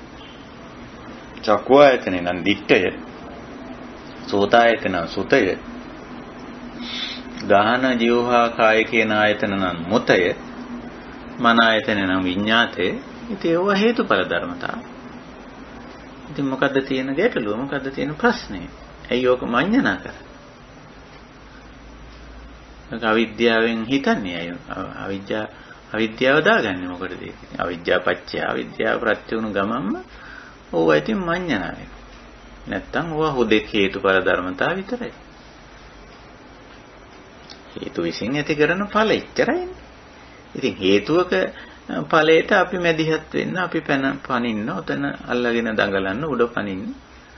එහෙම නැත්තම් දැවෙන්න, තැවෙන්න, කනගාටු වෙන්න, උද්දාම වෙන්න, උඩඟු වෙන්න මොකක්වත් ඕනේ නැහැ. ඒ ඔක්කොම මේවා හේතුඵල හැටියට නොදකින නිසා ඇති කරගන්න අතිරේක ප්‍රශ්න. හේතුවක ඵලයක් නම් බුදුරජාණන් වහන්සේ අපිට පෙන්වලා දීලා තියෙන සෝබාදහම අපිට පෙන්වලා දීලා තියෙනවා. ඒ හේතුව ඇතිතා පවතී. හේතු නිමා වෙනකොට නිම වෙයි. හේතු වෙනස් වෙනකොට වෙනස් වෙයි. ඉතින් ඕක තේරුම් අරන් හිටියම මදිද? ආයි තව ඕකට මේ ලුණු ඇඹුල් දාලා තව නිකන් ඕන නැති එකක් හදාගන්න ඕනද? ඉතින් සත්‍යය ඒ අවිද්‍යාව නිසා එහෙම කරන්නේ නැද්ද? ඔන්න ඕක තමයි අපි තේරුම් ගන්න ඕන කාරණා.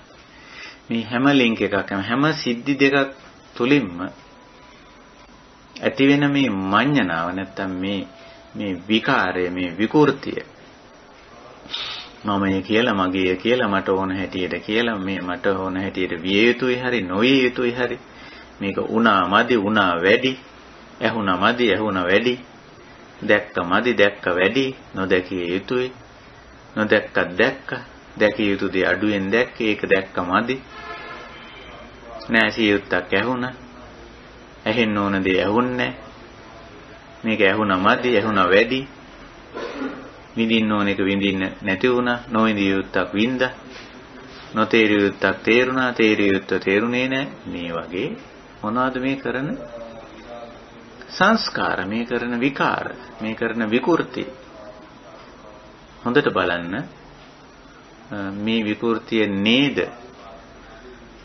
මේ දුක මේ ඕන නැති ප්‍රශ්න හදා ගැනීම නේද ස්වභාවික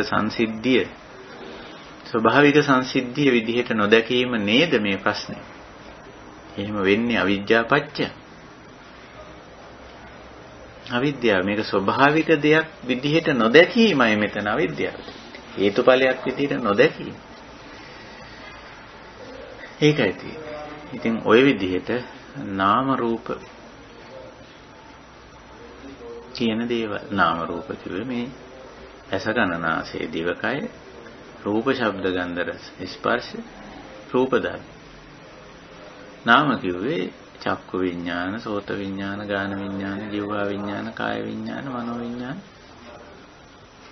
එහෙම නැත්නම් චක්කු සම්පස්ස සෝත සම්පස්ස ගාන සම්පස්ස ජීවා සම්පස්ස කාය සම්පස්ස මනෝ සම්පස්ස පස්ස එහෙම නැත්නම් ඒවයින් ඇති කරන වේදනා චක්කු සම්පස්සජා වේදනා සෝත සම්පස්සජා වේදනා ගාහන සම්පස්සජා වේදනා ජීවා සම්පස්සජා වේදනා කාය සම්පස්සජා වේදනා මනෝ සම්පස්සජා වේදනා නාමතර විඥාන පස්ස වේදනා වා ස්වභාවික දේවල් ඉතින් ඔය ටික ඕවා ස්වභාවික දේවල් බව නොතේරුණු ගමන් ඔතන ඉඳලා හදන්න පටන් ගන්න මොනවද ඔන්න හදනෝ මේ වේදනා පච්චය ඔන්න ඔතන ඉඳලා තමයි අර අවුල කරගන්නේ අවිද්‍යාව නිසා තණ්හා නේ එහෙම නැත්නම් සංඥා හදා ගන්නවා අකුසල සංඥා හදා යම් වේදේති තං සංජානාති එක තැනකදී විඳීම නිසා හඳුනා ගැනීම සිද්ධ වෙනවා එහෙම නැත්නම් විඳීම නිසා බැඳීම සිද්ධ වෙනවා වේදනා පච්චය තණ්හා මදුපිණ්ඩික සූත්‍රයේදී යම් වේදේති තං සංජානාති මේ සංජානනය කිරීමත් ස්වභාවිකයි හැබැයි සංජානනයේ තියෙනවා සමහර වෙලාවට අකුසල කරගන්න. අකුසල සංඥා කියලා අපි එකට කියනවා. නිත්‍ය සංඥා, අත්ත් සංඥා, සුඛ සංඥා ආදී වශයෙන් අර සිද්ධිය නිත්‍ය කරගන්න. ස්වභාවික දේ නම් ඇති වුණා වගේම නැති වෙලා යන්නේ. නමුත් ඒක ඒ විදිහට දකින්න නැතුව නිත්‍ය සංඥාවක් විදිහට දකින්න. නිත්‍ය දෙයක් විදිහට. ඔන්න ඉතින් වරද්ද ගන්න දැන්. ඔන්න අවුල් කරගන්න දැන්. ඒකයි. එහෙම නැත්නම් අත්ත් විදිහට දකින්න. අත්ත් තමා වශයෙන් සලකන අවස්ථාවදී. තමා වශයෙන්.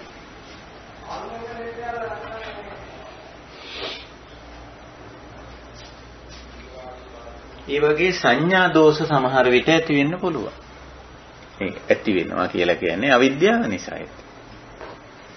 මේ හේතුඵල වශයෙන් සිද්ධ වෙන සිද්ධිය නිට්ටයයි කියලා හිතාගන්නේ අවිද්‍යාව නිසානේ. ආත්මයි නැත්තම් මට ඕන විදියට මේක වෙන්න ඕන.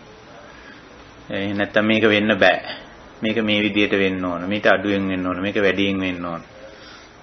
ආදී වශයෙන් මේ කරන්නේ අවිද්‍යාව නිසා.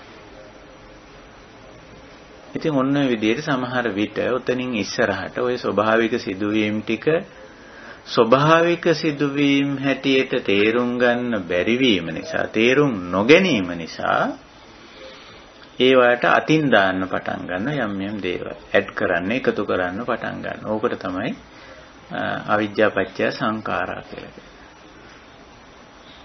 සංස්කාර කරනවා. මාඤ්ඤනා කියන වචනේ මේ මූලපරියාය දේශනාවේදී බුදු පියාණන් වහන්සේ පාවිච්චි කරේ. අසුතවා පුතුජනෝ. ඒක මුලදීම පැහැදිලි කරනවා. ඉද බික්කවේ අසුතවා පුතුජනෝ. මේ දේවල් අවබෝධ කරගන්නේ නැති පුද්ගලයා. අසුතවා පුතුජනෝ. අරියාණං අදස්සාවි අරිය ධම්මස්සකෝ විදෝ අරිය ධම්මේ අවිනීතෝ. මේ ආර්යයන් මේ පෙන්නලා දෙන්න මේ හේතුඵල ධර්මතාවය අදස්සාවි නොදකින් අකෝවිදෝ ඒකේ ඒ හේතුඵල ධර්මතාවයේ මේ අදක්ෂ එය නොදකින එහි අදක්ෂය එය හේතුඵල ධර්මතාවයේ තේරුම් ගැනීමෙහිලා අදක්ෂ අවිනීත ඒකට ගතසිත පුහුණු කරපු නැති කෙනා මොකද කරන්නේ? ඉතින් මේ සිද්ධිය මඤ්ඤණා කරනවා. දිත්තං මඤ්ඤති නේ. දිත්තං විතරක් නෙවෙයි අදිත්තනොත් මඤ්ඤති. මේක නොදැක්ක එකත් මඤ්ඤණා කරනවා. නොදැක්ක දේ තියෙනවනේ. ඉතින් අපේ ඇහැ ඉස්සරහට රූපේ ආවේ නැත්තම් ඉතින් අදිත්තයක් නේ නොදැකීම. කන මේට ඒ ශබ්දය ආවේ නැත්තම් ඉතින් එතන අදිත්තයක්. ඒ කියන්නේ දැන් ඒක මේ අසුතයක්. කන ඉදිරියට මේ කනට ශබ්දය ආවේ නැත්තම් ඉතින් අසුතයක්. කියන්නේ ඇසීමක් නැත. ඇසීමක් නැත. සමහර විට ඒ ශබ්දේ නිකුත් වෙන්න පුළුවන්. මේ පැත්තේ කන තියෙන්නත් පුළුවන්. නමුත් මේ දෙන්න හමුුනේ නැහැ. මොන ගැහුන්නේ නැහැනේ ශබ්දයයි කනයි. එතකොට තියෙන අදිත්‍යයක්. අදිත්‍ය මේ අසුතයක්. රූපයයි ශබ්දයයි රූපයයි ඇහැයි මොන නොගැහුණා නම් එතන තියෙන්නේ අදිත්‍යයක්. කනයි ශබ්දයයි මොන ගැහුනේ නැත්නම් එතන අසුතයක්. නාසයයි ගඳ සුවඳයි දිවයි රසයි කයයි පහසයි කියන මේ දේවල් මොන නොගැහුණා නම් එතන තියෙන්නේ අමුතයක්. නොවිඳීමක්. මනසයි ධර්මතාවය මොන ගැහුනේ නැත්නම් එතන අවිඤ්ඤාතයක්. හැබැයි මුණ ගැහෙනකොට තියෙන්නේ දුට්ටයක් සුතයක් මුතයක් විඤ්ඤාතයක්. ඉතින් ওই දෙකම ඇත්ත බොරු නෙමෙයි. ඔය ඇයි රූපයයි ඇතිකල්ලි තමයි සුතය තියෙන්නේ අසුතය තියෙන්නේ. මේ දිත්තේ තියෙන්නේ අදිත්තේ තියෙන්නේ. කනයි ශබ්දයයි ඇතිකල්ලි තමයි සුතය තියෙන්නේ අසුතය තියෙන්නේ. විතක සුතය විතක අසුතය. ඒක ඉතින් හේතුඵල ධර්ම අනුකූලයි. මේකට හමුුනේ නැහැ. මේකට කිට්ටුනේ නැහැ. ලංුනේ නැහැ. අවශ්‍ය සීමාවට ආවේ නැහැ. ආවෙ නැති නිසා අදිත්තය. එහෙම නැත්නම් අසුතය. නැත්නම් අමුතය. අවිඤ්ඤාතය. ඒ සීමාවට ආවම කිට්ටු වුණාම එකිනෙක දිත්තේ සුතේ මුතේ විඤ්ඤාතය. දකින්නවා, අහනවා, විඳිනවා, වැටෙනවා. දකින්නේ කවුද? මොන්නේ ඉතින් ඕනේ නැති ප්‍රශ්නයක් එතන යනවා. අහන්නේ කවුද? විඳින්නේ කවුද? වටහාගන්නේ කවුද? මොන අපි පුද්ගලයා දානවා. මම දානවා. අරයා දානවා. මෙයා දානවා. එහෙම දාන්න ඕනෙත් නෑ. මේක මම තුල වෙන්නෙත්, අනිත් එක්කෙනා තුල වෙන්නෙත්, වෙන කෙනෙක් සතෙක් තුල වෙන්නෙත්, කවුරු තුල වෙන්නෙත් ඉතින් ඔය හේතුඵල ධර්මානුකූලව සිද්ධ වෙන සිදුවීමක්. දැකීමක්, ඇසීමක්, විඳීමක්, වැටහීමක්. එච්චරයි.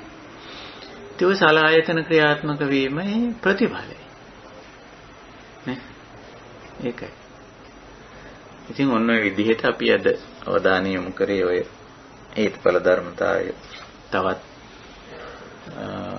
පියවරක් නැත්නම් අපිට ඒක අවස්ථාවක් කියන්න පුළුවන්. ওই විදියට. ditta sutamuta විඤ්ඤාත වෙන්නේ ඒකයි. ඉතින් ඇයි සලආයතන ක්‍රියාත්මක වෙන්නේ කුමක් නිසාද? කුමක් ඇති කල්ලිද? කුමක් නාම රූප ඇති කල්ලි. නාම රූප පත්‍ය සලආයතන. සලආයතන ක්‍රියාත්මක නොවෙනවා නම් අපි ඇයි එහෙම නොවෙන්නේ? ඉමස්මින් අසති දන්නහොත්. නාම රූපේකෝ අසති.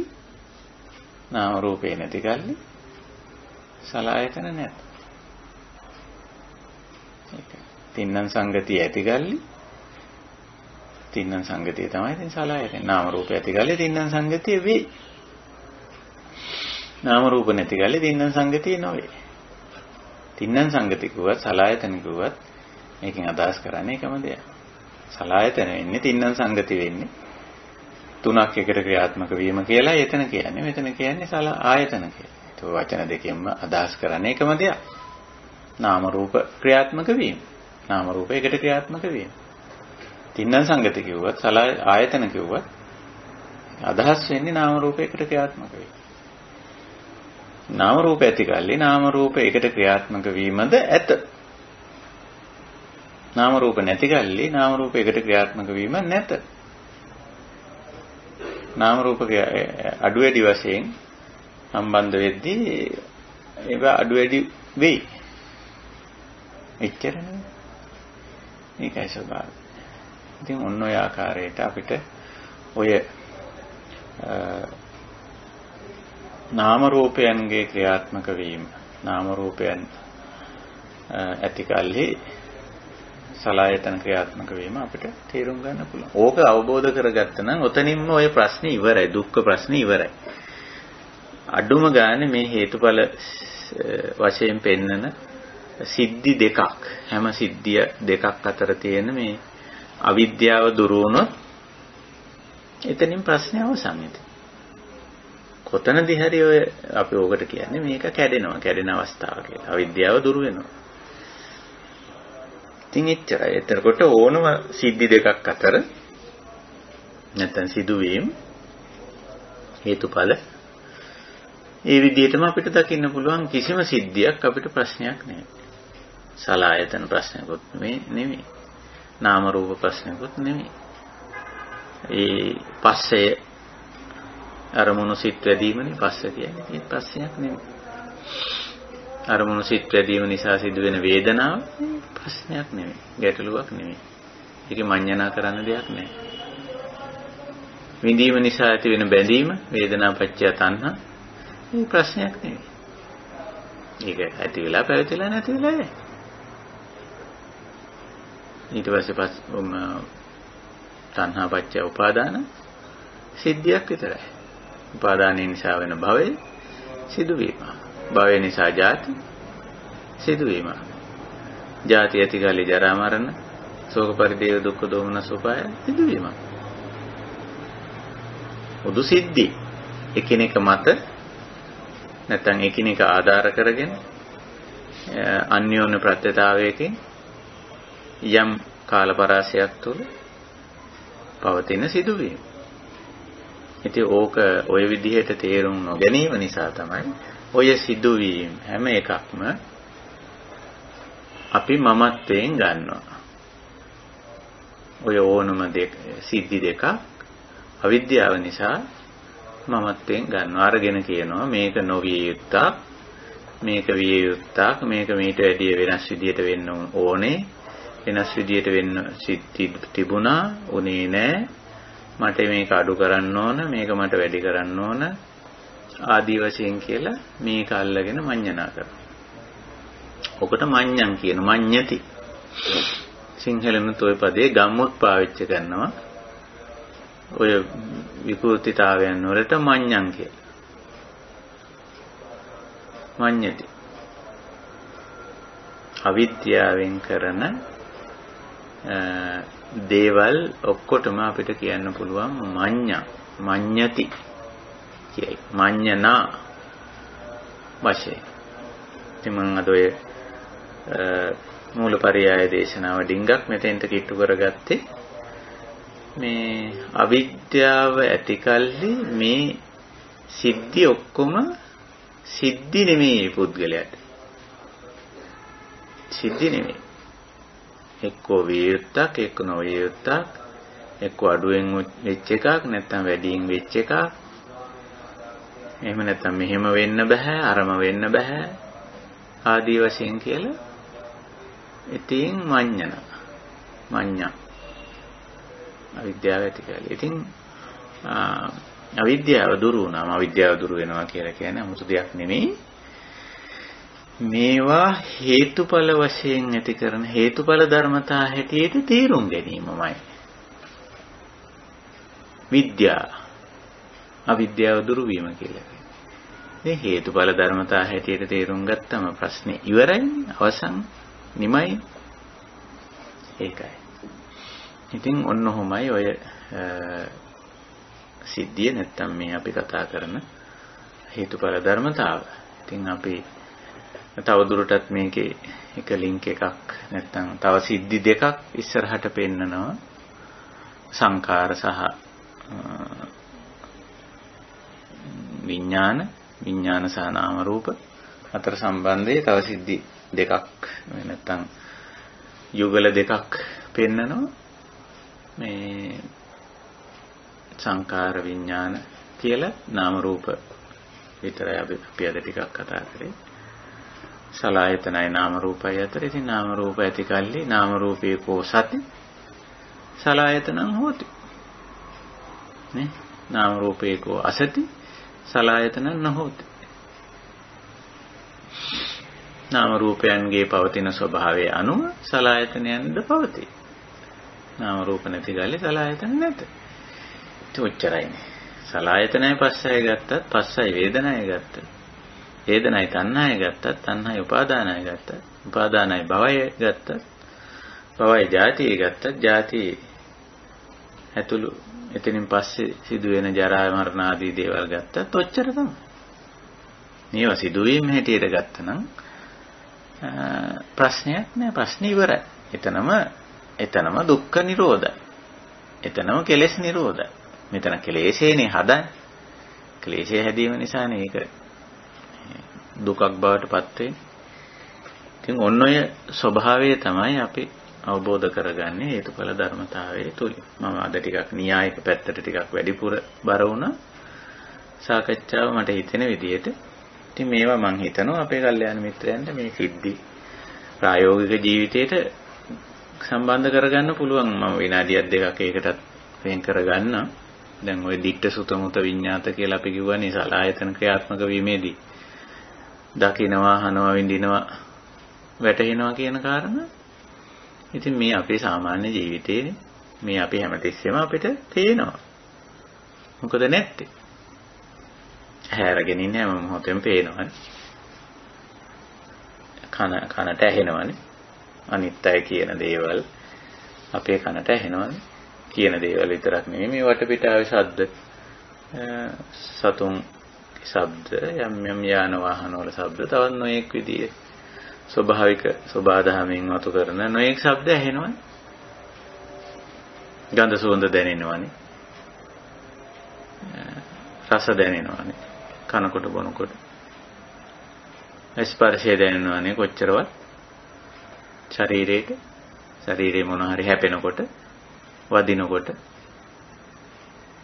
එහෙම නැත්නම් ශරීරය ඇතුළත යම් වෙනස්කම් සිද්ධ වෙනකොට ස්පර්ශය දැනෙනවනේ. ඉතින් මේ අපේ ජීවිතේනේ. ditta sutta muta විඥානත් කියලා කියන්නේ මේ වර්තමාන ජීවිතේ. වර්තමාන ජීවිතය කියලා කිව්වොත් මොකද්ද කියලා ඉතින් පේනවා. මේ දැන් ජීවත් වෙනවා කියන එක මොකද්ද කියලා ඇහුවොත් ඉතින් මොකද්ද වෙන්නේ? ඔය හතරනේ. පේනවා, ඇහෙනවා, දැනෙනවා, වැටහෙනවා. ඔච්චරනේ. ඉතින් ඒක අන්නේ මේ ජීවිතය මේ කියන්නේ. මේ ජීවිතේ මේ වර්තමාන ජීවිතේ වර්තමාන මොහොත පේනවා, ඇහෙනවා, දැනෙනවා, වැටහෙනවා. ඉතින් ඕක හේතුඵල ධර්මතාවයක් විදිහට ගත්තනම් ඇතිනේ. නැත්තම් මේ පේන එක හුඟක් අය පේන එක නොපෙනී යුතුයි කියලා කියන්න පටන් ගන්නවා. එහෙම නැත්තම් කියනෝනේ මට මේ පේන එක මදි මීට වැඩිය හොඳ තැනකට පේන තැනකට යන්න ඕන. නේ? නැත්තම් පේනුණා මදි මීට වැඩිය වෙනස් විදියට පේන්න ඕන. ආදී වශයෙන් එහෙම දෙයක් නෑ. මේ පවතින ජීවිතය වර්තමාන ජීවිතය මේ වර්තමාන මොහොත අපිට අවශ්‍ය වෙන්නේ සිහිනුවන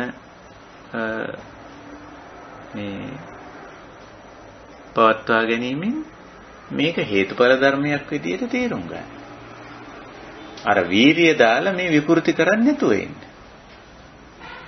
විකෘති කරන්නේ නැත. අනුප්පන්නානං අකුසලානං ධම්මානං අනුප්පාදාය චන්දං ජනේති වායමති විරියං ආරභති චිත්තං පග්ගණ්හාදි කියලා ওই විරිය එක තැනකදී විස්තර කරනවා. නිකන් හදන්නේ නැති මඤ්ඤණා හදන්නේ නැතුව ඉන්න. විකෘති වීම නොකර ඉන්න. දැන් ඕක තමයි මිනිස්සුන්ට කරන්න බැරිම. මොකක් හරි මඤ්ඤම් කරන්න ඕන. විකෘතියක් හදන්න ඕන. හදලා ඉතින් ඕක ඊට පස්සේ පතුරවන අනිත් අයට. ඒගොල්ලන්ටත් දෙනවා. ඒගොල්ලන්ටත් දීලා ඒගොල්ලන්ගේ මේ විකෘතිය හදන විකෘතිය බෝ කරන මඤ්ඤම් කරලා මඤ්ඤණා බෝ කරන. ඒකනේ මිනිස්සු වැඩිපුර කරන්නේ. එහෙනම් ඔය තියෙන එක ඔය පේන එක ඔය පේන්නේ වර්තමාන මොහොතේ. ඉතින් මොකද ඉතින් පේනුන එක එක්ක වැඩි එක්ක අඩුයි කියන එක්ක මදි කියන ඕම නෙවෙයි බලන්න ඕන මෙහෙමයි බලන්න ඕන මේ පැත්තෙන් බලන්න ඕන මෙන්න මෙතෙන්ට හැටියලා බලන්න ඕන මෙතෙන්ට කන තියලා අහන්න ඕන මෙහෙමයි අහන්න ඕන නොයේ විකෘතිනේ මේක විකෘති ඇහෙන දේ මදි ඉතින් එහෙම ඇහිලා මදි ඒක නිසා ඇහෙන එක තව හදලා ගන්න උත්සාහ කරනවා නැත්නම් අපි සංගීතය කියලා කරන්නේ ඒකනේ. සංගීතය කියවම අපි දැන් සංගීතය කියන්නේ මඤ්ඤණාව. චිත්‍ර කියන්නේ මඤ්ඤණාව. නේ? නාට්‍ය කියන්නේ මඤ්ඤණාව. අර පේන එක මදි හදලා බලන්න ඕන. නාට්‍යයක් කියන්නේ ඒකනේ. ඒ පේන එක මදි ඒ ස්වභාවික දේ මේ හේතුඵල ධර්මතාවයක් මේ දැන් වර්තමාන මොහොතේ පේන එක ඒක මදි. ඉතින් මොකද්ද? ඉතින් හදන්න ඕන කැමරාට ඕගෙන නලු නිලියන්ට දෙබස් දීලා. නැති සංකල්ප ඔලුවට දීලා නැති ඇඳුම් අන්දලා විකෘති ඇඳුම් අන්දලා ඩිරෙක්ටර් කියන විදියට ඉතින් නටලා හරි රංගපාලා හරි පෙන්නලා ඕක රෙකෝඩ් කරලා පෙන්වන්න ඕන. එහෙම බලන්න ඕන. නැත්තම් හරියන්නේ නැහැ. මේ මඤ්ඤණාව නොකරුවොත් හරියන්නේ නැහැ. ඒ මොකද ඒ අවිද්‍යාව. ඇහෙන දේ ඒ විදිහට මදි. ඉතින් ශබ්දේ රිද්මගත කරන්න ඕන, තාල කරන්න ඕන. ඉතින් ඕන් ප්‍රස්තාර ඇඳගෙන සංගීත භාණ්ඩ හදාගෙන ඉතින් පන්ති දාගෙන උගන්නගෙන ඉතින් අර ස්වභාවිකව ඇහෙන සංසිද්ධිය මේ සුතය කියන එකට පුළුවන් තරම් විකෘති කරනවා. පුළුවන් තරම් මඤ්ඤණා කරනවා. ඉතින් කියනවා මේ සංගීතය කියන සම්භාව්‍ය සංගීතය කියයි අසම්භාව්‍ය සංගීතය කියයි. එහෙම නැත්තම් මේක මේ මොනවා හරි දාලා ඉතින් වැඩ තියෙනෝනේ. මඤ්ඤණා කරන්න වැඩ තියෙන. ඉවරයක් නැති වැඩ. ඊට පස්සේ ඕව අල්ලගෙන තමයි රණ්ඩු කරන්නේ. අරයාගේ එක සම්භාව්‍යයි මගේ එක අසම්භාව්‍යයි. නැත්නම් එයාගේ එක අසම්භාව්‍යයි මගේ එක සම්භාව්‍යයි. මේ සම්භාව්‍ය එක අයින්දිද්දී අනේ අසම්භාව්‍ය එක නැති කරන්න ඕන. ඔන්න ඉතින් පටන් ගන්න. ඕක තමයි ලෝකේ තියෙන මඤ්ඤණාව. නැත්නම් අර මේ පේන එක දිත්තේ හැටියට දැකලා හිටියනම් ඉන්න බැරි කම. ඒ අසුතව පුතුජන ගතිය. අමන ගතිය, මෝඩ ගතිය, මරි ගතිය. ඒක තමයි ප්‍රශ්නේ. ඉතින් බුදු පියාණන් වහන්සේ පෙන්නන්නේ මේ අපේ මෝඩ අමන ගතිය. අසුතව පුතුජනකම. ඉතින් මොකද කරන්නේ? මේකට ආර්යයන් හම්බ වෙලා තියෙන වෙලාවේ ආර්යෝ මුණ ගැහිලා තියෙන වෙලාවේ ආර්ය ධර්මයක් තියෙන වෙලාවේ ඒ ආර්ය ධර්මයේ තේරුම් නොගත්තොත් නොගන්න තාක් මේ විකෘතිය මේ විපල්ලාසේ මේ මඤ්ඤණා මේ කිලේශේ කරන මේ කෙරිල්ලට අවිජ්ජා කියලා කියනවා. ඒක නැත්තම් මේ සිද්ධි දෙකක් විතරයි. දැකීම දැකීමක්, ඇහිම ඇහිමක්. එච්චරයි. ඉතින් මේ අලුත් බණවල තියෙන එක මඤ්ඤණාවක් තමයි මේ දකින්න එක. ඒගොල්ලෝ කියන නෑ එහෙම එකක් දකින්නේ. ඒක නොදකින් කියන බණ තමයි දැන් අලුතෙන් කියන්නේ. දැකීම කියන එක තියෙද්දි දැන් නෑ එහෙම දැකීමක් නෑ. ඒක බොරු හිතින් හදාගත්ත එකක් කියලා. ඒ තව මඤ්ඤණාව. ඒ කියන්නේ මොකද අරකට තියෙන අකමැත්ත. අකමැත්ත වෙන විදිහක ප්‍රකාශ කරනවා. ඔය අපි අහනවා කියන්නේ බොරු එහෙම එකක් නෑ. ඒක හිතින් හදාගත්ත එකක් කියලා. විඳිනවා කියන්නේ බොරු විඳීමක් කියලා එකක් නෑ. ඒක හිතින් හදාගත්ත එකක් කියලා. වටහා ගන්නවා කියන එක බොරු එහෙම එකක් නෑ කියලා. ඒ තව මඤ්ඤණාවක්. ඒකත් ඉතින් අර මඤ්ඤණා ගොඩේම එකක් මිසක බුදුබණක් වෙන්නේ නැහැ. හේතුඵල ධර්මතාවයේ තේරුම් ගැනීමක් වෙන්නේ නැහැ. හේතුඵල ධර්මතාවය ඇතුලේ මොන මඤ්ඤණාවක්වත් කරන්න ඕනේ. දිත්තං නමඤ්ඤති. රාතන් වහන්සේ කෙනෙක්. ඒ ස්වභාවය. ඉතින් අපිත් එන්නේ එතෙන්ටනේ, අපිට එන්න ඕනේ එතෙන්ටනේ. මඤ්ඤණා නොකර ඉන්න තැනටනේ. ඒකනේ. ඉතින් ඔහොමයි. ඔය සිද්ධිය ඔය විදිහට දැක්කනම් මේ ප්‍රශ්නේ අවසන්. ඉතින් අපේ සාමාන්‍ය ජීවිතේ එච්චරයි. ඉතින් ඕවා අර අඩු වැඩි කරගන්න, ඒ කියන්නේ ඕවයි බලපෑමෙන් යම් ආකාරයකට ඒවා නිකන් දුෂ්කර නම් ඒ සඳහා තමයි සබ්බාසව සූත්‍රයේ දේශනා කරලා තියෙන ඔය ක්‍රමවේදයෙන් එකක් අපිට පාවිච්චි කරන්න පුළුවන්. අන්තිමට ඔය මොකක්වත් කරන්න බැරි නම් ඉතින් අදිවාසනා තමයි. අදිවාසනා කියන්නේ ඉතින් විඳ දරා ගන්න වෙනවා. විඳ දරා ගන්න වෙනවා. මේ දිත්තය විඳ දරා ගන්න වෙනවා. සුතය මේ ඇහෙන එක, පේන එක මොකුත්ම කරන්න බැරි නම් ඒකට තමයි අදිවාසනාව තියෙන්නේ. විඳ දරා ගන්න. සමහර ඒවා අපිට වෙනස් කරන්න ඕන නම් පුළුවන්. අවශ්‍ය නම් මේ ඇහෙන එක මේ ගොරෝසු නම්, කටුක නම් ඕන නම් ඉතින් අපිට ඕෆ් කරලා දාන්න පුළුවන්. ගුවන් විදුලියක් නම් කන නම් ඉතින් ඕෆ් කරන්න බෑ. පිටින් ඇහෙන ශබ්දේ සමහර විට ඕෆ් කරන්න පුළුවන් වෙලාවල්, හැබැයි සමහර විට බැරි වෙලාවල්. ඉතින් එතකොට මොකද? ඉතින් පුළුවන්කම බැරිකම හේතුඵල ධර්මතාවයක් හැටියට තේරුම් ගත්තනම් එතන ප්‍රශ්නයක් නෑ. නැත්තම් අපි බැරි එක අල්ලගෙන රණ්ඩු කරන්න යනවා. නෑ මට ඕක වහන්නම ඕන, ඕක නෑ හෙන්නම ඕන, ඇහෙන්න බෑ. නෑ හෙන තත්වයටමපත් කරන්න ඕන. ඉතින් සමහරව ඕක කරන්න ගිහිල්ලා ශබ්දය බෑනේ නතර කරන්න. එහෙනම් මං කන නතර කරනවා. ඔය සීදී විහානි කරගන්නේ සමහර අය. ඒ ඔය මඤ්ඤණා තමයි. දිත්තේ සුතේ මුතේ විඤ්ඤාතේ පිළිගන්න බෑ. හේතුඵල ධර්මතාවයක් හැටියට පිළිගන්න බෑ. බෑ මේක වෙන්න බෑ. නොවිය යුතුයි. කොහෙන් හරි මේක නතර කරනවා මං. ශබ්දේ නතර කරන්න බැරි නම් කන නතර කරනවා. රූපේ නතර කරන්න බැරි නම් ඇහැ නතර කරනවා. ඉතින් මොකද කරන්නේ? ඉතින් ඒකට තමයි සීදී හානි කරගන්නවා කියලා. ඒක මඤ්ඤණා මානසික විකෘතිතා. ඒ ඔය ගැටලුව තමයි බුදුරජාණන් වහන්සේ පෙන්වුවේ. මම හිතනවා මම සාකච්ඡාව ඔතනින් නතර කරන්න කැමතියි. මගේ කරුණ පැහැදිලි කිරීම. පටිච්ච සමුප්පාද හේතුඵල ධර්මතාවය අපි මේ සාකච්ඡා කරන්නේ. හේතුඵල ධර්මතාවය අපි කතා කරන්නේ. මේක නොදැනගත්තම තමයි මේ මූලික ගැටලුව, මේ දුක්ඛ, මේ කෙලෙස් හදාගන්නේ.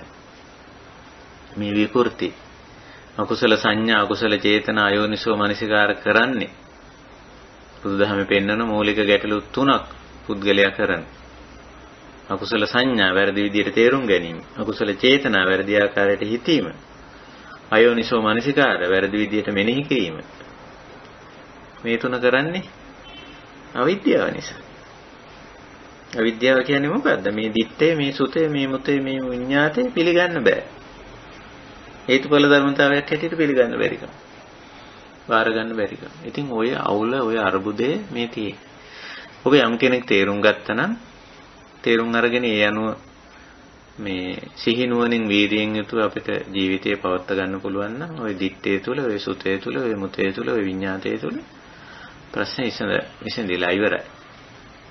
ඒසේවන්තෝ දුක්ඛස්ස. එතනම ක්ලේශය ඉවර වෙලා දුක නිරෝධ වෙලා දුක්ඛ නිමා වෙලා. මම හිතනවා ඒ කාරණේ අපේ කල්යාණ මිත්‍රයන්ට තේරුම් ගන්න පුළුවන්. හොඳයි මම මෙතෙන් සිට වෙනදා වගේම කාලය ඔබට ඉදිරි කරනවා.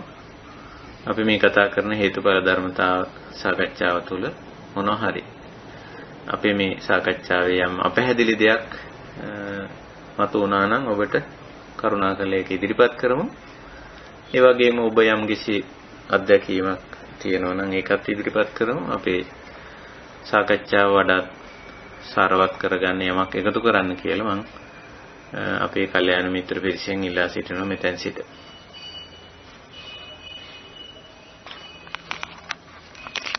අවින්වහන්ස තාප්ප ඒකම අනර්ග දේශ ඔය එකක් තියෙනවා.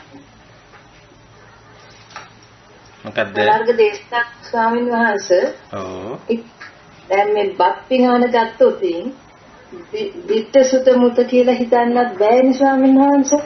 දැන් මම යෝපි කෑමක් නම් ඉතින් ටිකක් හිතන්න හැකි. නැත්තම් කවුරු හරි අතර දුන්නොත් බත් පිඟානක් මේකේ මුරුංගක් පපඩම් එහෙම කියලා හිතලා යම් කිසි සංඥාවල් ගන්නවනේ ස්වාමීන් වහන්සේ. ඉතින් සංඥාවල් නොගොනත් ඉන්නත් බෑනේ නිකන් දිත්ත මුත සුත කියලා හිතන්න විකටම අමාරුයිනේ. ඔය සංඥාව විකෘති කරගන්න නැතුව හිතියම ඇති. සංඥාව නැත්නම් සංඥාව තියෙනවා. අකුසලෙ වෙන්නේ සංඥාව නෙවෙයිනේ සංඥා විපල්ලාසෙන්නේ. නේද? මේ කෑම පිඟාන තුල තියෙන මේ රසය හරි මේ සුවඳ හරි මොකක් හරි මේ දකින්න අහනවා ඉඳීමක් එතන තියෙනවා නැත්තේ නෑ. ඒක තියෙනවා. ඒක හේතුඵල ධර්මතාවය. ඒක විකෘති කරගන්න නැතුව හිටියනම් හරි මේ කෑම පිඟාන මෙහෙම වෙන්න ඕනේ නෑ. මෙහෙම නෙවෙයි වෙන්න තිබුණේ වෙනත් විදියකට. මේ මුරුංග මෙහෙම නෙවෙයි උයන්න තිබුණේ වෙනත් විදියකට. මේ පපඩම් බැදලා මෙහෙම නෙවෙයි බදින්න තිබුණේ වෙනත් විදියකට කියලා අර වර්තමාන දේ දැන් තියෙන එක නිකන් ඕක විකෘති කරන්න ඕනේ නැහනේ. දැන් මුරුංග හොද්ද උයලා තියෙන්නේ මෙහෙම. දැන් පපඩම් බැදලා තියෙන්නේ මෙහෙම. ඉතින් දැන් බත් පිඟාන සකස් වෙලා තියෙන්නේ එහෙම. හේතුඵල ධර්මානුකූලව. ඉතින් ඕක ඔච්චරනේ. ඔයිට වැඩි ඕක මෙහෙම නොවිය යුතුයි අරමයි වෙන්න තිබුණේ කියලා පටන් ගත්තම මොකද වෙන්නේ? ඔන්න ඉතින් මඤ්ඤණ. නේ? හරිද? පින්සිත වේවා ස්වාමීන් වහන්සේ තිරුවන් සරණයි.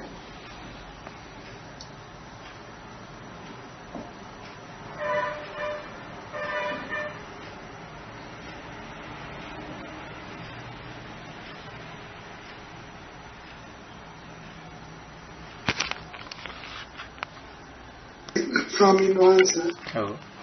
මම ලංකාවේ නීති තියනවා මේ ආගමික වන්දනා පිරිතර මේවා ලවුඩ් ස්පීකර් වලින් කරනකොට ඒක අනිත් උදවියට හිරියරයක් නිසා ඒක තහනම් කරලා තියෙනවා නේද ස්වාමීන් වහන්සේ? ඔව් සමහර පොදු මේ කියන්නේ පොදු පැවැත්මට බාධා වෙන විදිහේ හැසිරීම රට අපි කාටවත් කරන්න බෑනේ. ඒ නීති රීති අපේ රටේ තියෙනවා. يعني පොදු දැන් අපි පාරක් කියන්නේ පොදු තැනක් පාරක් අවහිර කරලා අපිට උද්ඝෝෂණ කරන්න බෑනේ. මොකද උද්ඝෝෂණයක් අපිට කරන්න ඕන වුණාට පාර පොදු තැනක්. ඒ පාරේ අනිත් අයට ඒක අවහිර වෙනවා. මොකද ඒ උද්ඝෝෂණය අවශ්‍ය නැති අයත් පාරේ යනවා. එතකොට අපි ඒ අනුව බැලුවොත් ආගමික වශයෙන් අපි ප්‍රචාරය කරන කිසියම් දෙයක් මොන ආගමක හරි ඒක අවශ්‍ය කෙනා ඒ අවශ්‍ය අය තුල ඒක කිරීම බාධාවක් වෙන්නේ නැහැ. ඒක අවශ්‍ය. නමුත් ඒක අවශ්‍ය නැති කෙනෙකුත් එතන ඉන්නවනම් එතකොට ඒක කිරීම එක්තරා බලහත්කාරයක් වගේ වෙනවා. අනිත් පුද්ගලයාට ආචාර ධර්මීය වශයෙන් ගත්තොත් හිංසා කිරීමක් වගේ දෙයක් වෙනවා. ඒක නිසා ඒක සිවිල් තත්ත්වයට යටතේ නැත්නම් සාමාන්‍ය ආචාර ධර්ම යටතේ බුදුදහම යටතේ කෙලින්ම ප්‍රතික්ෂේප කරන එක.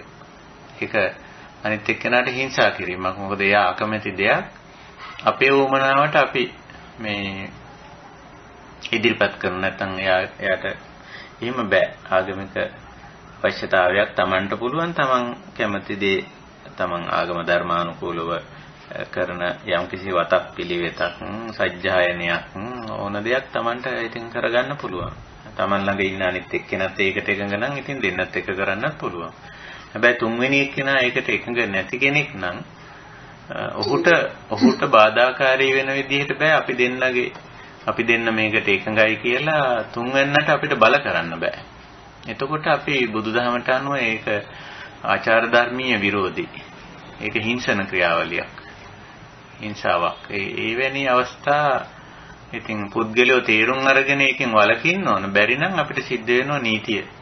ඊට අදාළ නීතියක් සකස් කරලා නීතිය යටතේ එවැනි දේවල් වැළැක්වීමට සිද්ධ වෙනවා. ඉතින් ඒකයි ලෝකේ මම හිතන්නේ කොතනත් ඒක විය යුත්තක්. හිංසාව කාටවත් පිළිගන්න බෑනේ. හිංසාව කියන එක මේ අතින් පයින් විතරක් කරන වැඩක් නෙවෙයිනේ.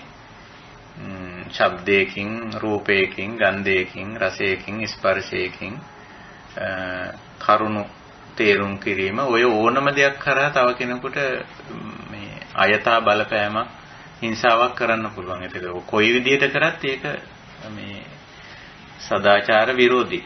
බුදුදහම ඒක අනුමත කරන්නේ නැහැ.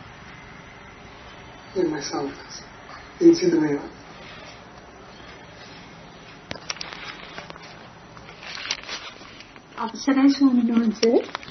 එකම අරමුණක් විවිධ පුද්ගලයන්ට වෙනස් විදිහට පස්සේ වෙන්නේ කොහොම වෙනස් විදිහට වේදනාවල් ලැබෙන්නේ? ඔව් ඒක ඇත්තටම බුදුරජාණන් වහන්සේ පෙන්වා දීලා තියෙන්නේ මේ නානත්වය කියලා දෙයක් තියෙනවා සබාධම තුල. ඒකත්වයක් නෙමෙයි තියෙන්නේ. ඒකත්වය කියන්නේ එකම විදිහයි කියන එක. නානත්වය කියන්නේ විවිධයි කියන එක. එතකොට තියෙන්නේ විවිධත්වයක් තියෙනවා. ඒ විවිධත්වයේ බුදුරජාණන් වහන්සේ පෙන්නනවා නාම රූප ධර්ම තුලත්, කය මනස තුලත් පෙන්නනවා. ඒ කියන්නේ නානත්ත් කායා, නානත්ත් සංඤිනෝ කියලා. ඒතකොට නානත්ත් කායා කිව්වම අපේ ශරීර ගත්තොත් අපි සාමාන්‍යයෙන් කියන ඔක්කොම මිනිස්සුෝ නේද? හැමෝටම ඇහැ කන නාසය දිවකය තියෙනවා නේද? එහෙනම් මේ හැමෝටම මේක මේ එක විදිහට පේන්න ඕන, ඇහෙන්න ඕන, දැකෙන්න ඕන ආදි වශයෙන් කියලා නිකන් අපි පොදුවේ එහෙම කියන ගතියක් තියෙනවා. නමුත් මේ හැම පුද්ගලයාගෙන් පුද්ගලයාට ගත්තොත් නානත්ත් කාය ස්වභාවයක් තියෙනවා. අපේ ඇහැ වුණත් හැම ඇහැකම මේ චක්කු ප්‍රසාදය එකම මට්ටමේ නැහැනේ. ඒවයි අඩු වැඩිකම් අපිට දකින්න පුළුවන්. ඊළඟට ඔතන ඊටාම වැදගත් දේ මේ රූප ධර්ම පැත්තනේ. රූප ධර්ම පැත්තේ තියෙන නානත්වය. අනෙක් කාරණේ තමයි නාම ධර්ම පැත්තේ තියෙන නානත්වය. ඒක තමයි බුදුරජාණන් වහන්සේ නානත්ත් සංඤිනෝ කියලා කිව්වේ. අර සංජානනය කර ගැනීමේ ගුණය නැත්නම් අපි ඔකට කියන්නේ මේ විඥානයේ තියෙන ප්‍රසාද ගුණය කියලා.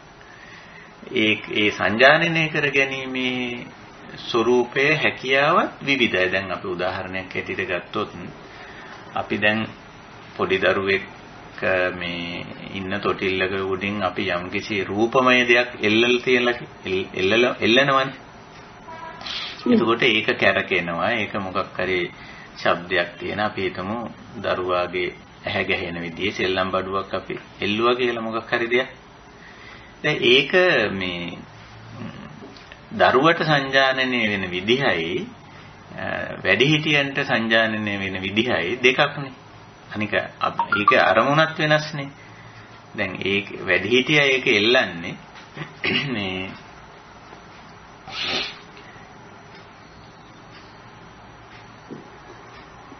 ඇහෙන්නේ නැතුව ඔව් ඒක තමයි. ඔව් මට තේරුණා. ඇහෙන්නේ නැතුව ගියා. දැන් කොහොමද? දැන් හරි ස්වාමී. හරි ගියානේ. මේ සිග්නල් වීක්නස් එකක් ආවා.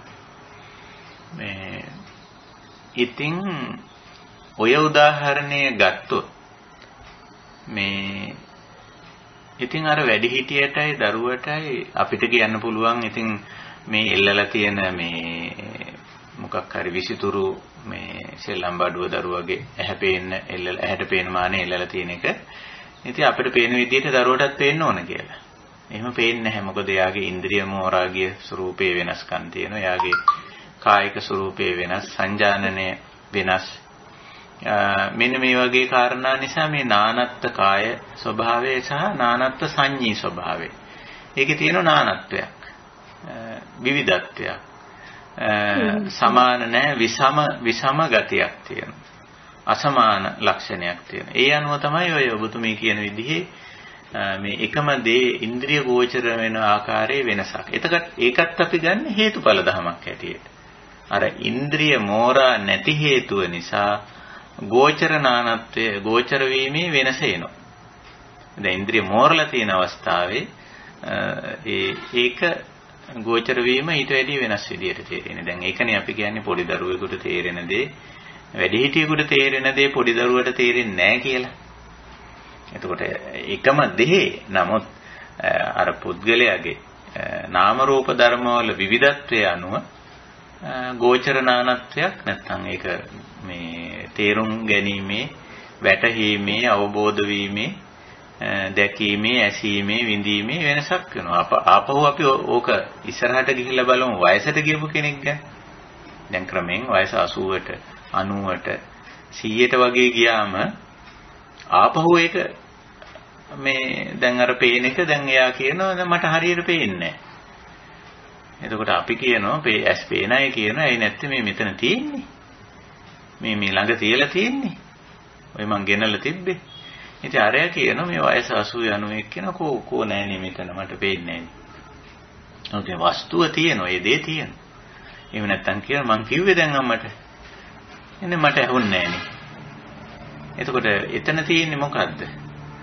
මේ නානත්වයනේ. නාම ධර්ම වල එක්තරා විදියකට ගෙවි යෑමක් සිද්ධ වෙලා එතන. නැත්තම් සෝත ප්‍රසාදයේ දි รา පත් වෙලා ජරාවට ගිහිල්ලා. කිව්ව නමුත් දැන් ඇහෙන්නේ නැහැ. ඒ නාම ධර්ම වල ඇතිවෙච්ච මේ රූප ධර්ම වල ඇතිවෙච්ච වෙනස. එහෙම වෙන්න පුළුවන්. එහෙම නැත්නම් නාම ධර්ම ක්‍රියාත්මක වීම මේ මොහොතේ දැන් චක්කු සෝත විඥානේ පහළ වුණේ නැහැ. ඒ ශබ්දයට. වෙනත් ශබ්දයට සෝත විඥානේ පහළ වෙලා තිබුණා. අහා හිතේ වෙන එකක්. අර තැනැත්තා කිව්ව එක කිව්වා. නමුත් ඇහුන්නේ නැහැ.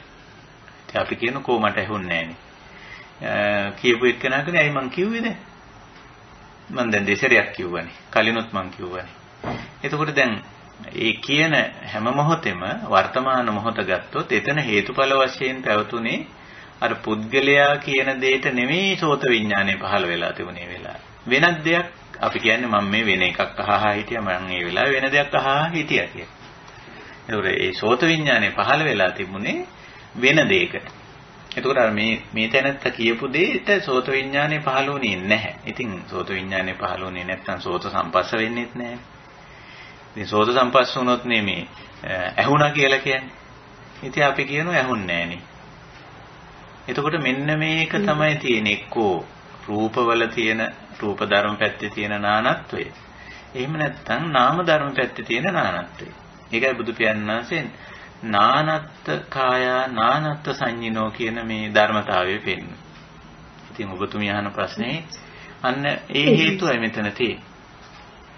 ඒ නිසා හොඳින් පැහැදිලි වෙනවා පස්සේ ගොඩක් තියෙනවා.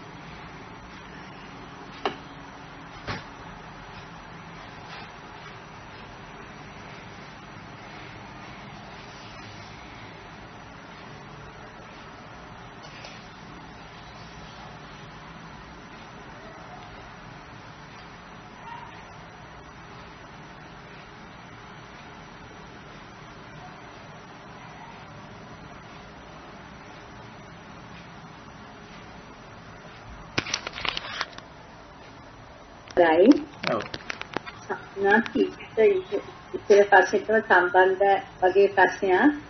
දැන් අපි එකම පවුලේ වුණත් එහෙම නැත්නම් ආශ්‍රේතන හැමදෙනා ආශ්‍රේ වුණත් යම් දෙයක් කීනේදී ඒක එකිනෙක කෙනා බොහෝ විට අවබෝධ කරගන්න ආකාරය වෙනස් වෙන ධර්මය වුණා. ඒක අහන්න සමහරු කැමති නැති ඒක අපේ කර්මයෙන් එන දෙයක්ද සංසාර කුරුද්දක් වශයෙන් අපිට ආපු දෙයක්ද නිහතමානී බව ඒ වගේ ධර්මය අසන්න කැමැත්ත ඒක අවබෝධ කරගන්න එක ජීවිතේ හැම දෙයක්ම ඒක අපේ සංසාර පුරුදු එහෙමත් අපේ කර්ම විපාක දෙක පුද්ගලයා වෙනස් වෙලා තියෙන්නේ එහෙනම් මට දැනගන්න කැමති සමිනාත් ඔව් දැන් එතන අපි ඔය ඔබතුමී මතු කරන කාරණේත් ඇත්ත වශයෙන්ම අපි මේ කලින් කතා කර සිද්ධියමයි නානත්වයක් තියෙන මේ සමහරු ධර්මයට කැමති, සමහරු ධර්මයේ ශ්‍රවණය කරන්න අකමැති, සමහරු ඉතින් හැසිරීම රටා හොඳයි, සමහරුන්ගේ යම් අඩුපාඩුකම් තියෙනවා. ওই වගේ අර නානත්වයට හේතු තමයි දැන් ඔය විවිධත්වයට හේතු තමයි ඔය අපි අහන්නේ. ඉතින් විවිධත්වය අපි බැලුවොත් අපි හිතමු උදාහරණයක් හැටියට දැන් ඔබතුමී කියපු විදිහට සමහරු මේ ධර්මයේ පිළිබඳ කටයුතු වල යෙදෙන්න කැමති. බණ අහන්න, ධර්ම ශ්‍රවණය කරන්න, භාවනා කරන්න, කුසල් වඩන්න, සීල සමාධි ප්‍රඥා ගුණ පුරන්න කැමති. ඉතින් ඒ අය ළඟ ඉන්න අනිත් අය ගත්තම ඉතින් සමීප ඥාතීන් ඉන්නවා. ස්වාමි පුරුෂයා, භාර්යාව, දරුවෝ, අම්මා තාත්තා, බෑනලේලි, මුණුපුරු මිනිපිරි ආදීන් ගත්තම ඉතින් පේනවා මේගොල්ලෝ මේවට අකමැති නේද? එච්චර මනාපයක් නැහැ, රුචිකත්වයක් නැහැ නේද කියලා. එතකොට දැන් ඒ වගේ දේවල් නේද?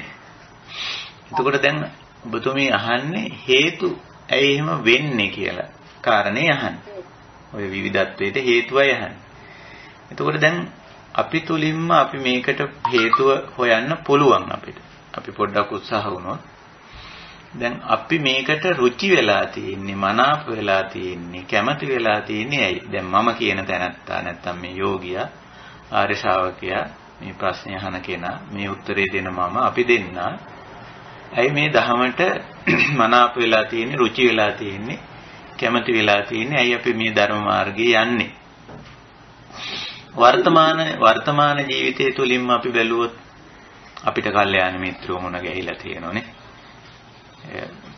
මුල්ම අවස්ථාවේ අඩුම ගානේ අපේ අම්මා තාත්තා දෙන්න හොඳ නරක ඩිංගක් කියලා දීලා තියෙනවා. ඒගොල්ලෝ පටන් මේක ආරම්භ කරලා තියෙනවා. ඊට පස්සේ ගුරුවරයා හම්බ වුණාම පාසලේදී අපිට තව ඩිංගක් මේක හොඳ නරක කියලා දීලා ඒවයි ආදීනව ආනිසංස පෙන්නලා, නරකේ ආදීනව හොඳේ ආනිසංස පෙන්නලා දීලා ඔන්න අපිව ටිකක් මේකට යොමු කරලා තියෙනෝනේ.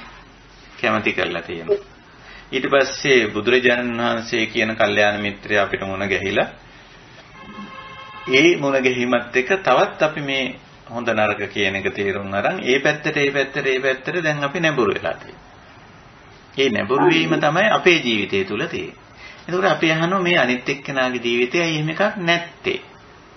මේ අපේ ඥාතියාගේ, මේ යාළුවාගේ ඇයි නැත්තේ කියලා. එතකොට එහෙනම් මෙන්න මේ හේතු ටික එතන නැහැ. දැන් මෙතන ඉමස්මින් සති ඉදං හෝතිනේ. ඉදං හෝති කියන්නේ ඔබතුමී මාය දෙන්න ධර්ම මාර්ගයට මේ ඉන්න අපේ අනිත් කල්යාණ මිත්‍රවරුත් ඔක්කොම එහෙම ඒ පැත්තට යන අය. අර හේතු නිසා කල්යාණ මිත්‍ර ආශ්‍රය අපිත් ඒවා හොඳට අහලා කියලා තේරුම් අරගෙන දැන් අපේ මනස දහමට නැඹුරු වෙලා ඒ පැත්තට යනවා. එතකොට අර අනිත් එක්කෙනාට ඒ හේතු නැත. ඉමස්මින් අසති ඉදං නහෝති. මේ හේතු නැති කල්ලි මේ හේතු නැත. මේ ඵලය නැත. ඉතින් ඕක නේද උතන තියෙන්නේ හේතුඵල ධර්මතාවය නේද? ඉතින් අපිට අවශ්‍ය උත්තරේ ඕකයි.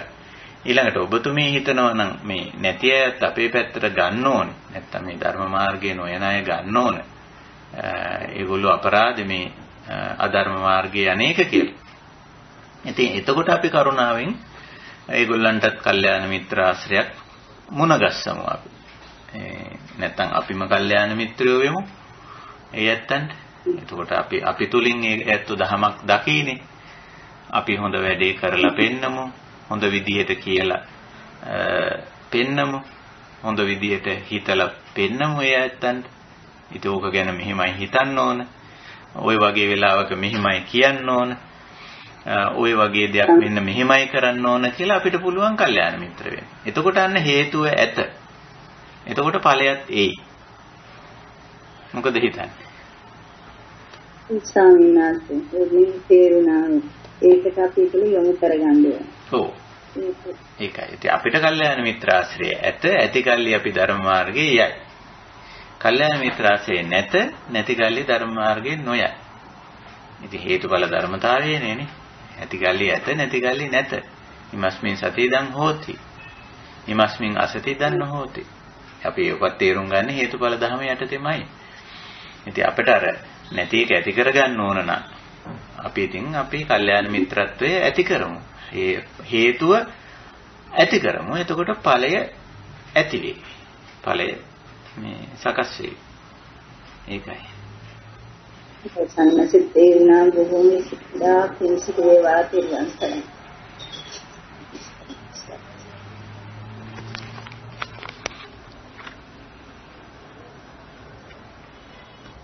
එහෙමනම් වෙනත් අපිට සාකච්ඡා නැතිනම් අපි අද සාකච්ඡාව විනාඩි කිහිපයකින් සාරාංශ කරලා අපේ දහම් හමුව නිමා කරමු.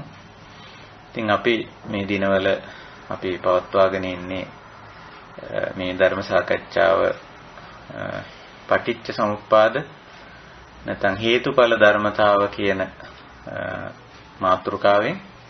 ඉතින් අපි මේ මාතෘකාවෙන් කරන්නේ අපේ මූලික ගැටලුව දැකීම සහ ගැටලුව නිමා කර ගැනීම.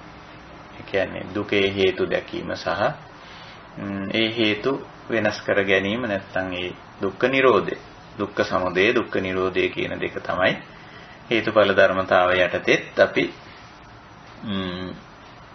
තේරුම් ගන්න. ඒ උත්තරේ තමයි.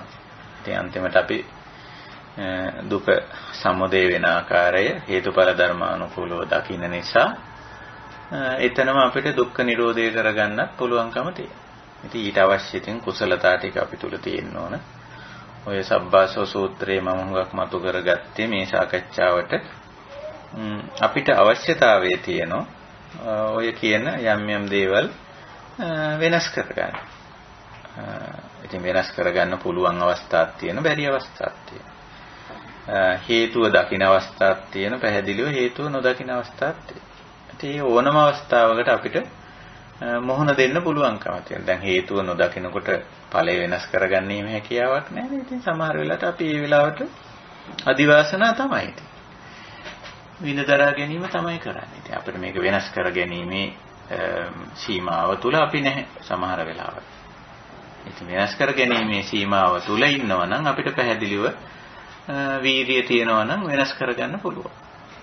ඒ වගේ මේක හරිම මෘදු විදිහට යන දෙයක්, ගුරුසු එකක් නෙමෙයි. මේ කුසලතා ටික තියෙනවා නම් විශේෂයෙන් සබ්බාසව සූත්‍රයේදී පෙන්වන්නේ යම් කුසලතා වඩා ගත යුතුයි කියන එක. දස්සනාවෙන් පටන්ගෙන ඒ දස්සනාව ඇති වුණු පුද්ගලයා එතන ඉඳලා මේ සිද්ධි හේතුඵල ධර්මතා හැටියට දකින්න. ඔය සිද්ධි අතර ඒ සිද්ධි වල සමහර දේවල් මේ ඒවා නිකන් කෙලෙස් වගේ නම් නිකන් සාමාන්‍ය මට්ටමේදී නිකන් අපි හිතමු දැන් අවසාන වශයෙන් මතු කර කාරණේ මේ මඤ්ඤණාවක් නෙමෙයි. ඒ කියන්නේ මේ ධර්ම මාර්ගයට ඇවිදින් තියෙන ප්‍රමාණය මදි. මේගොල්ලෝ ධර්ම මාර්ගයට එන්න ඕන තව කියන එක තණ්හාමාන දිට්ඨි වශයෙන් ඇති කරගන්න මඤ්ඤණාවක් නෙමෙයි.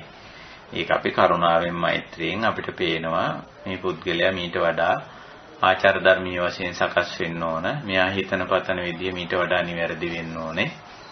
මේ මීට වඩා කතා බහ කරන විදිහේ මීට වඩා මෘදු බවක්, මීට වඩා ගුණාත්මක භාවයක් ඇති වෙන්න ඕන කියලා අපිට තේරෙනවා. එතකොට ඒ සඳහා අපි යම් ආකාරයක ඒ ඵලය වෙනස් කරන හේතුව වෙනස් කිරීමෙන්. එතන අර මඤ්ඤණාවක් නෙමෙයි.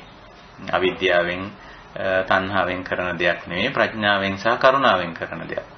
ඉතින් එවැනි සංශෝධනයන් අවශ්‍ය නම් අපිට කරගත්ත හැකියි. ඉතින් ඒවා නොකරුණා කියලා නොඋනයි කියලා අපි ඒව අල්ලගෙන දැවෙන්නේ තැවෙන්නේ කනගාටු වෙන්නේ නැහැ. අපිට පුළුවන් ඒවා ඒ ආකාරයෙන් මේ අවශ්‍ය සංශෝධනයන් කරගන්න. ඒක අපි ප්‍රඥාවෙන් දැකලා කරන වැඩක්. දැන් බුදුරජාණන් වහන්සේ පවා අවුරුදු 45 උන්වහන්සේ මේ අවශ්‍ය සංශෝධන කළා. ඒක ඊට අවශ්‍ය මඟ කිව්වා. පුද්ගලයාට පෙන්වලා දුන්නා. අපිට උන්වහන්සේ පෙන්වලා දුන්නා. අපි තුල විය යුතු සංශෝධන වෙනස් විය යුතු තත්ත්වයක්. ප්‍රධාන එකක් තමයි අපි මේ දැන් කතා කරන එක. අපි මේවා හේතුඵල වශයෙන් නොදකින ගතිය දුකට හේතුවක් නිසා ඒක දකින ගතියට වෙනස් වෙන්න ඕන කියන එක උන්වහන්සේ යෝජනා කළා. ඒකට මගත් කිව්වා. ඉතින් අපි හේතුඵල වශයෙන් නොදකින තත්වයේ තුල මඤ්ඤණා කරලා දුක් හදා ගන්නවට වඩා හේතුඵල ධර්මතාවය අවබෝධ කර ගැනීම කියන තත්වයටපත් වුණාම අර මේ දුක්ඛ දෝමනස්ස මඤ්ඤණා ටික අයින් වෙනවා. ඉතින් එවැනි දෙයක් මේ ප්‍රතිපදා මාර්ගයේ අවශ්‍ය දෙයක් මිසක එවැනි දේවල් මඤ්ඤණා නොවේ. ඉතින් ඒකත් අපි මෙතෙන්දී අවසාන වශයෙන් මතක් කරන්න ඕන. ඉතින් ඕවා කුසලතා අපි වර්ධනය කරගන්නා ඕ කුසලතා. ඉතින් ඒ කුසලතා වර්ධනය කර ගැනීමයි අපි මේ අපේ මේ දහම් හමුවෙන් ධර්ම සාකච්ඡා මාලාවෙනුත් කරන්නේ. ඉතින් හොඳයි අපි එහෙමනම් නැවත මුණ ගැහෙනවා. හිත නෙවෙයි අනිද්දා අපිට මුණ ගැහෙන්න පුළුවන් වේවි. අනිද්දා කියන්නේ අද 23 අනිද්දා කියන්නේ 25 සිකුරාදා. සුපුරුදු වෙලාවට අපි ඒක මේ සටහනක් තියන්න. ඉතින් ඒ විදිහට මුණ ගැහිලා මේ හේතුඵල ධර්මතාවයේ තවත් ඔය ද්වාදසාංගයේ තවත් ඉදිරි පියවරක් නැත්නම් තවත් කොටස් අපි සාකච්ඡා කරමු. ඉතින් මේ අවබෝධය අපි මේ ඇති කරගත්ත හේතුඵල ධර්මතාවය පිළිබඳව අපි මේ සාකච්ඡා කිරීමෙන් අපි ලබාගත් අවබෝධය මඤ්ඤණා නොකර නැත්නම් කෙලෙස් ඇති කරගන්න නැතුව ඉන්න සංස්කාර දුක් හදාගන්න නැතුව සංස්කාර දුක් නිරෝධ කරගන්න කෙලෙස් නිරෝධ කරගන්න මඤ්ඤණා නොකරන තත්වයටපත් වෙන්නේ. ඒ කියන්නේ මේ ජීවිතයේදීම නිර්වාණ ධර්මයේ සාක්ෂාත් කරන්නට අපි හැම දිනාටම උපකාරී වේවා උපනිශ්‍රේ වේවා හේතු වාසනා වේවා කියන උතුම් අධිෂ්ඨානයෙන් උතුම් පරමාර්ථයෙන් අදත් අපේ සදාම් හමුව නිමා කරනවා. හැම දිනාටම තෙරුවන් සරණයි.